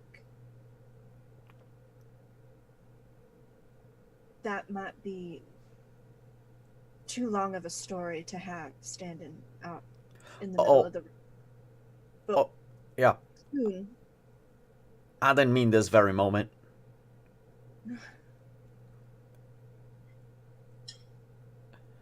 I don't. You go ahead. I know what I've seen of you, George, since you came here, and if you believe that this is finally closing that chapter, then I will continue to judge you based on the man that I know and that I've seen, and not whoever you used to be. It's And we Coldwater. can talk about him some other time. You never cease to amaze me. I will tell you everything. Just not while I'm standing 6 feet away from a dead cold body. I can hear the flies in back of me. And at that point, a large hand slaps you upside the head, George. Ow. You don't shoot a prisoner in front of a lady, George. She wasn't a prisoner, Sheriff. This is also true. She was an escaped convict, and her bounty is still good whether she's alive or dead. But you don't do it in front of the lady. My pistol misfired. Strange, ain't it? He hits you again. If your Ow. pistol misfires, then we have a bigger problem, George. You gotta maintain your equipment better. I Don't was lie out to for me 3 about days. bullshit. Who was taking care of my equipment? Well, considering nobody touched it, it would be on you. Go join the doctor and get Pat out here to come deal with this. All right, we'll do. Sheesh. And I'll go get Pat. Miss Coldwater, may I escort you back to your residence? That would be much appreciated, Sheriff. It has been quite the day, and it's not even noon. He offers you an arm. He kind of leans over as he takes you back. He's a good boy. Bit of an idiot, but a good boy. I've noticed, sir. Also, don't tell your daddy for another 2 days. Can you do that for me? Oh, yeah, that conversation is not one I'm looking forward to, and I think things need to calm down a minute first. It's fine. It's fine. I just need 2 days. I think I can do that. Don't worry. I got an idea of how we'll make sure George shapes up a bit. He's not bad. I'm sure a laugh out here will shape him up well enough. Oh god, the monsters everywhere. So, Doctor, you ran down to Pat's. You see, a couple minutes later, George striding up behind you.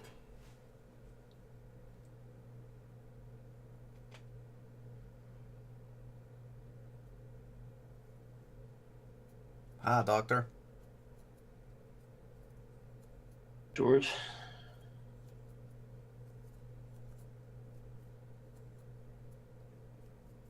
Should be out shortly. I think he might have something for us to place Miss Lovelace in. I'll pay for her funeral. I'm not sure that's up to you or the state or whoever. Perhaps we should have the father form some sort of last rites, I guess. It's only fitting, I suppose. Not a religious man, so I can't really say one way or the other. Yeah. I think I'm going to need the father after what happened today. I'm not even sure what I saw. I mean, I'm sure you have your reasons, George. I'm not here to judge or anything, but I just hope within time it maybe makes some sense. Well, if it can help, Doctor, and I'll pull out the snake knife. She tried to stab me with this. Now, do you think that's a coincidence? No, I don't think that's a coincidence at all, George. And that just brings to me we have far more pressing matters at hand to worry about what took place here. I think we should probably let Dr. Adams take a look at that knife. He might be able to tell us a little more than what we know.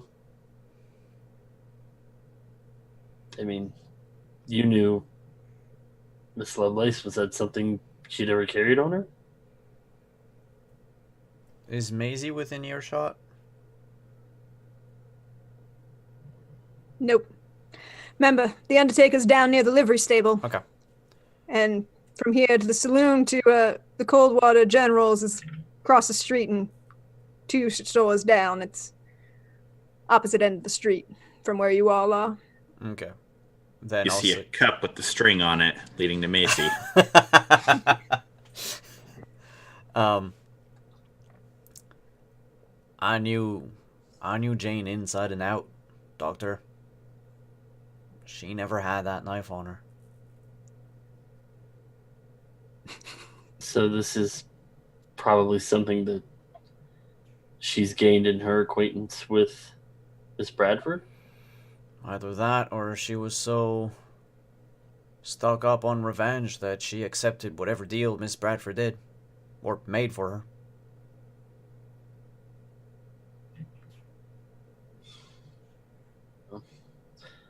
Looks like that's up to us to find out. Good morning, gentlemen. I'm sorry it was a bit early. I was not really awake yet. Wasn't really personable. Doctor, Deputy, you're looking well. I heard you was unwell at the moment. So, I got better. what can I do you for? Mr. Bryant, duty calls.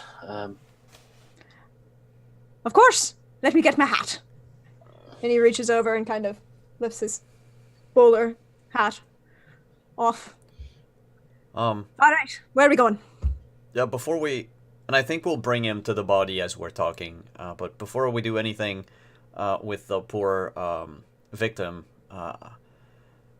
duty demands that I go through her belongings on her person. Well, as you walk up to the alley where you left Mrs. Lovelace's body, it's not there. Gosh darn it! What in tarnation? Body's not there. There's a pool of blood. 2, actually. But the body's not there. Gentlemen, were you needing my services for something? Well, clearly can't you see that the dead body just rose up and left? No, I can't see that. Well, no, you But can't because apparently- they rose up and left. Are we dealing with undead? Should I get a priest? I'm getting a priest! We You see him pull out from underneath his collar a large crucifix. Because of course he's Catholic. Mr. Brent, the priest is already on it. Which one? Father Makarov. Not bad. We sure we can't find you a Catholic priest? They're usually better at dealing with this kind of thing. Just go back to your office and pour down a line of salt in front of the threshold. Of course I'm doing that. I'm also going to be pulling out my iron. Of course, you're talking like you think that somebody else wouldn't know what they were doing. I'm just Americans making sure are the sick. citizens of Four Corners are safe. You might want to ask for some holy water too. And he just kind of literally walks purposefully for a man of his age down the street.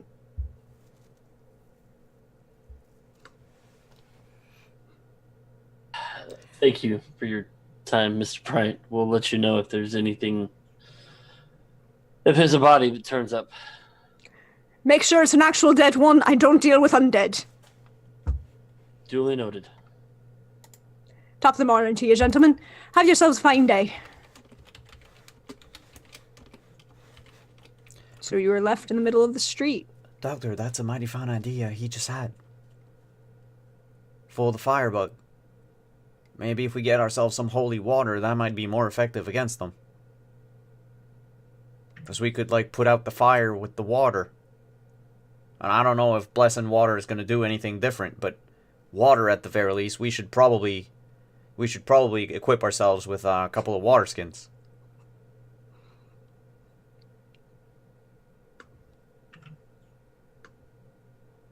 I can't say one way or the other, but sounds logical. I'm crazy. I'm spouting nonsense.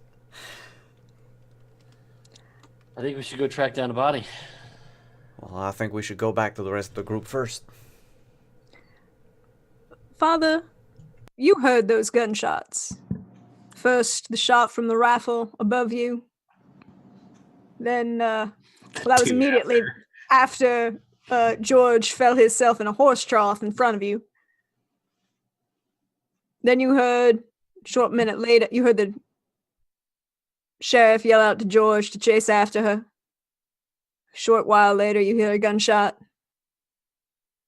Brief pause. Then a second gunshot. What do you do, Father? I probably would have just walked out onto the porch. You know, I don't have a gun, and I'm not exactly like a physical like specimen to chase somebody down, but I'd like to see what's going on. When did you walk out onto the porch, Father? Probably when I heard George run. Did he run or walk out of the horse trough? I You ran. walked. Oh, he walked? No, out of the horse trough, I walked Yeah. because I was cleaning my gun at the same time. Like, I don't think I can do that in full-on sprint. So you get yourself outside onto the porch. You see this conversation that happens. Mm-hmm. You see the doctor and Maisie run by you. 2 gunshots.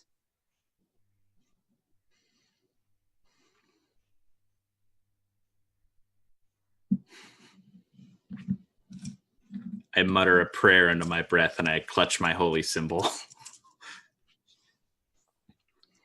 Your crucifix in your hand. You're protected. You see the doctor, and a short while later, the deputy walk down to pat the undertakers. You see the sheriff walk Maisie across the street. What do you do? Is the guy still there outside on the porch? Guy with the rifle who's been staring at me. Not at the moment, no.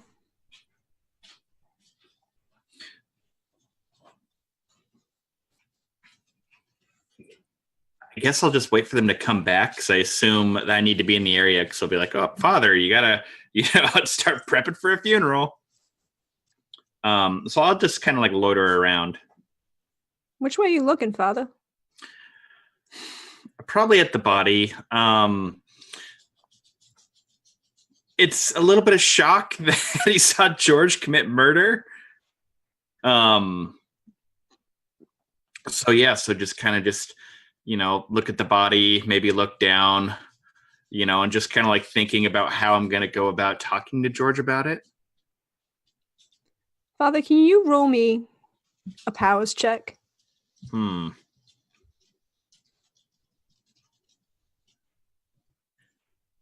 I use advantage on this or no?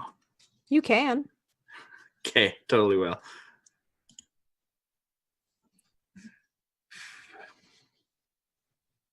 You look down, you're watching, you're concerned about George, you're concerned about shooting an unarmed person in the middle of the street. You look away for a moment. You look back. The body's gone.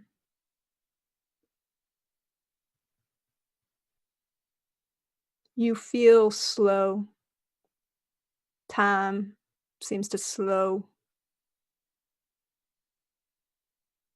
You look down at your hands.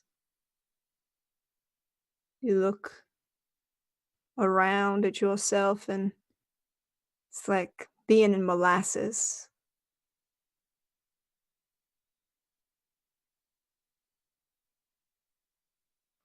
You see a figure standing where the body was. Tall, humanoid looking. Smirks at you.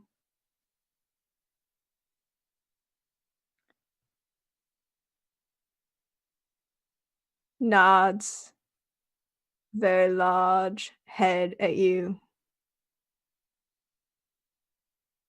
You see the glint of fangs in this reptilian face. The large hood of a cobra.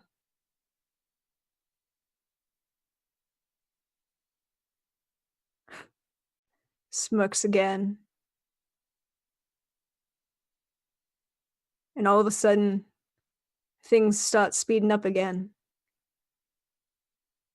You see the deputy and the doctor coming back with Pat, asking what happened to this body. And I need you to roll me a sanity check. Perfect.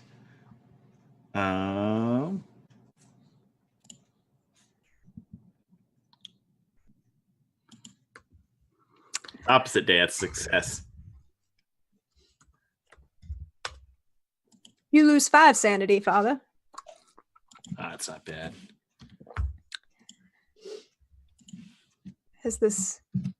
You come back to yourself with the deputy and the doctor talking about plans for dealing with the undead. And Pat hurrying himself down the street.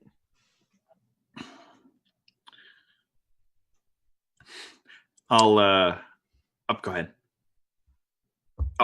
I'll stroll over to the doctor and George. Do you guys know where she went?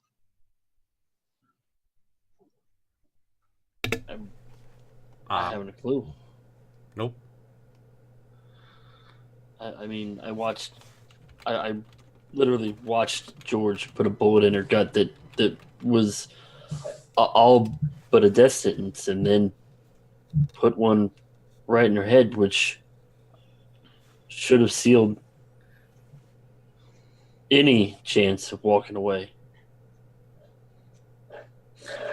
We can talk about the murder later. But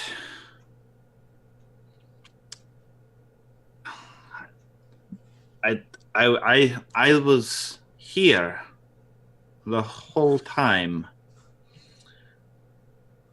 I was contemplating what to do about this situation that occurred here. Just a moment, I looked down, and then I looked up, and she was gone. An instant. Bodies don't just get up and walk away. I mean, I know we've all seen things that can't and shouldn't be explained, but Maybe she got picked up by one of them invisible monsters. or I mean, it's possible. I'm not sure.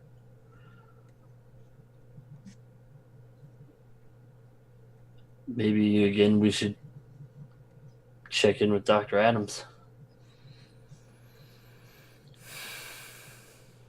Oh, and I'll show the knife to Father Makarov. This is what she tried to kill me with. Does it look like anything at the Bradfords or the bottle? It's got a snake for a handle.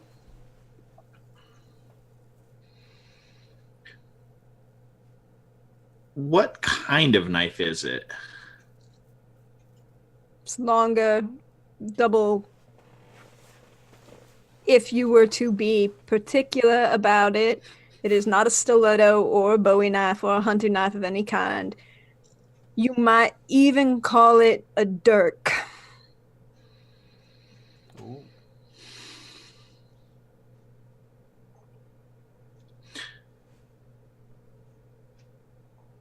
Are there any etchings, languages, closer inspection? Have to roll that spot hidden on it.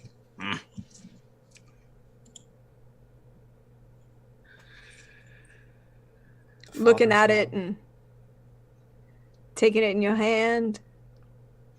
You look it up and down. There's nothing engraved on the blade. It's a very nice blade. It's very well maintained. Steel is true. You run your hands along the outside of it. You rub your hands along the head of the serpent, twisting it as you go, and I need you to make me a luck roll.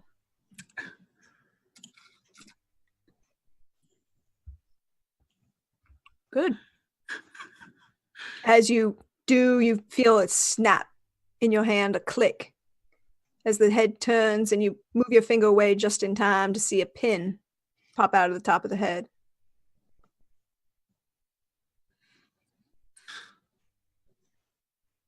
Interesting. George, have you seen something like this before? No, it's not something that she had on herself, on her person when we last saw each other.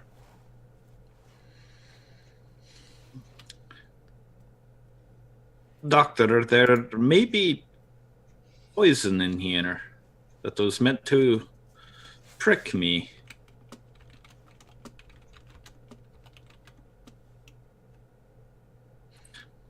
Would you want to look at it?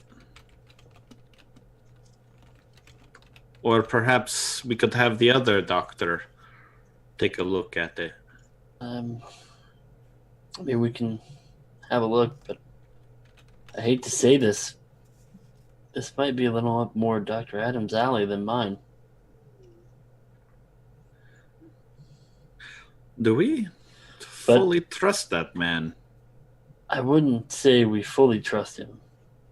I can't say that, but I can't deny that he knows more than he's letting on. And I'd be careful with that knife. Who knows what other secrets that thing has. And on that question of secrets, we're going to end it for tonight. How we all doing? I just committed murder.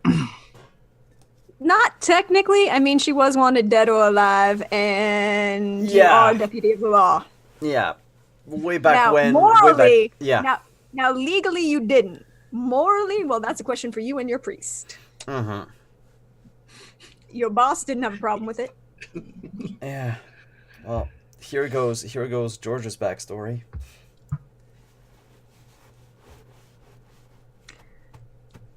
So, we all good? Yep. No. Can we talk about how Joshua is a spy? Yeah. Right. He was slimy before, now he's just jonesing to be shot. Again. Mm-hmm. In the chest.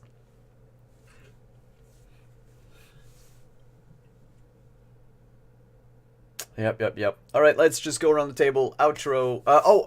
The rest. We're gonna do that, like, off camera. Yeah. The rest that we rolled. Okay. Thank you for the donation. So we'll do, because it's a bunch of upkeep, so we normally won't Yeah. do that, like, on camera, because it's just long, but thank you very much for your donation, and for giving us a much-needed rest. So, we'll do reverse Particularly order. after this. Huh? Particularly after this morning. Yeah. In Four Corners. Right. This is like, this entire game lasted 3 hours in real life, but I think it was just like an hour in game. There's Probably. a lot of things that happened. So let's go around. We'll start with our keeper and then go around the table. Deirdre, can you tell us who you are, where we can find you, what you have going on the internets? Well, hello, all. You know me. I'm at Deirdre Donlan on Twitter, or Praxagora Thesmiophoria, as you see me hanging out in the Twitch chat. On Saturdays, I'm here driving these fine folk mad in Four Corners. Tomorrow, 12 o'clock Eastern, you can find me over on Katie Face's channel, playing some Honey Heist. And, yeah, apparently there are bees involved in this Honey Heist. We'll be finding all everything out on Sunday. And then a few hours later, at 5 o'clock Eastern, you can find me over on Soulbear RPG for some Shattered Eye. And apparently things happened, and we pissed off a dragon. And other people showed up, and we may have killed our cousin's girlfriend's sister? Maybe? But... And then Monday night, I'm back here. So Simon's in charge for some dark matter, and we totally didn't wipe out half of the police force that showed up. Because we're good people. We're good people.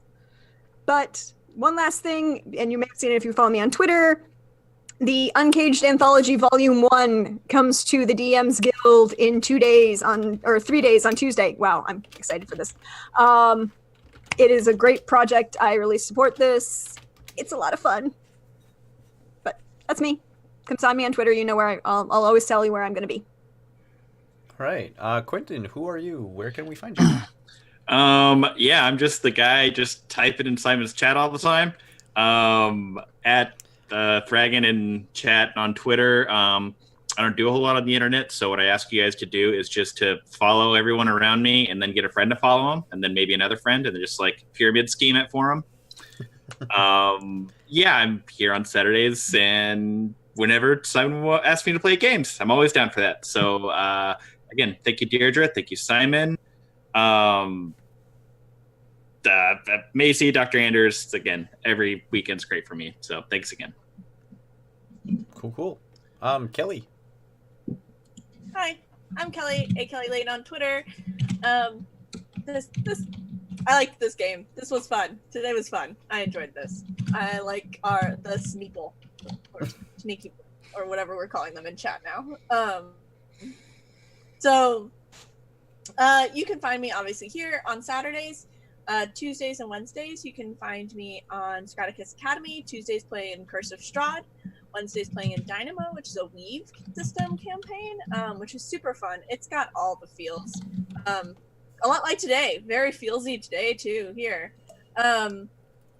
So 10 p.m. EST on both those channels. You can also find me popping up there next season.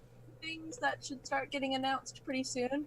Like Deidre, definitely check out Uncaged. I got to help edit some of those modules, and it was a great time. It's been a great community. You're supporting a great group of people that are really wonderful and nice. Finally, tomorrow at 4 p.m. EST, you can find me running a Call of Cthulhu one-shot over on Other Doc's channel, who often frequents here. It'll be taking place in an off-brand version of Walmart in modern day. So it is, unlike this game, will probably be goofy, spooky fun rather than spooky, spooky fun.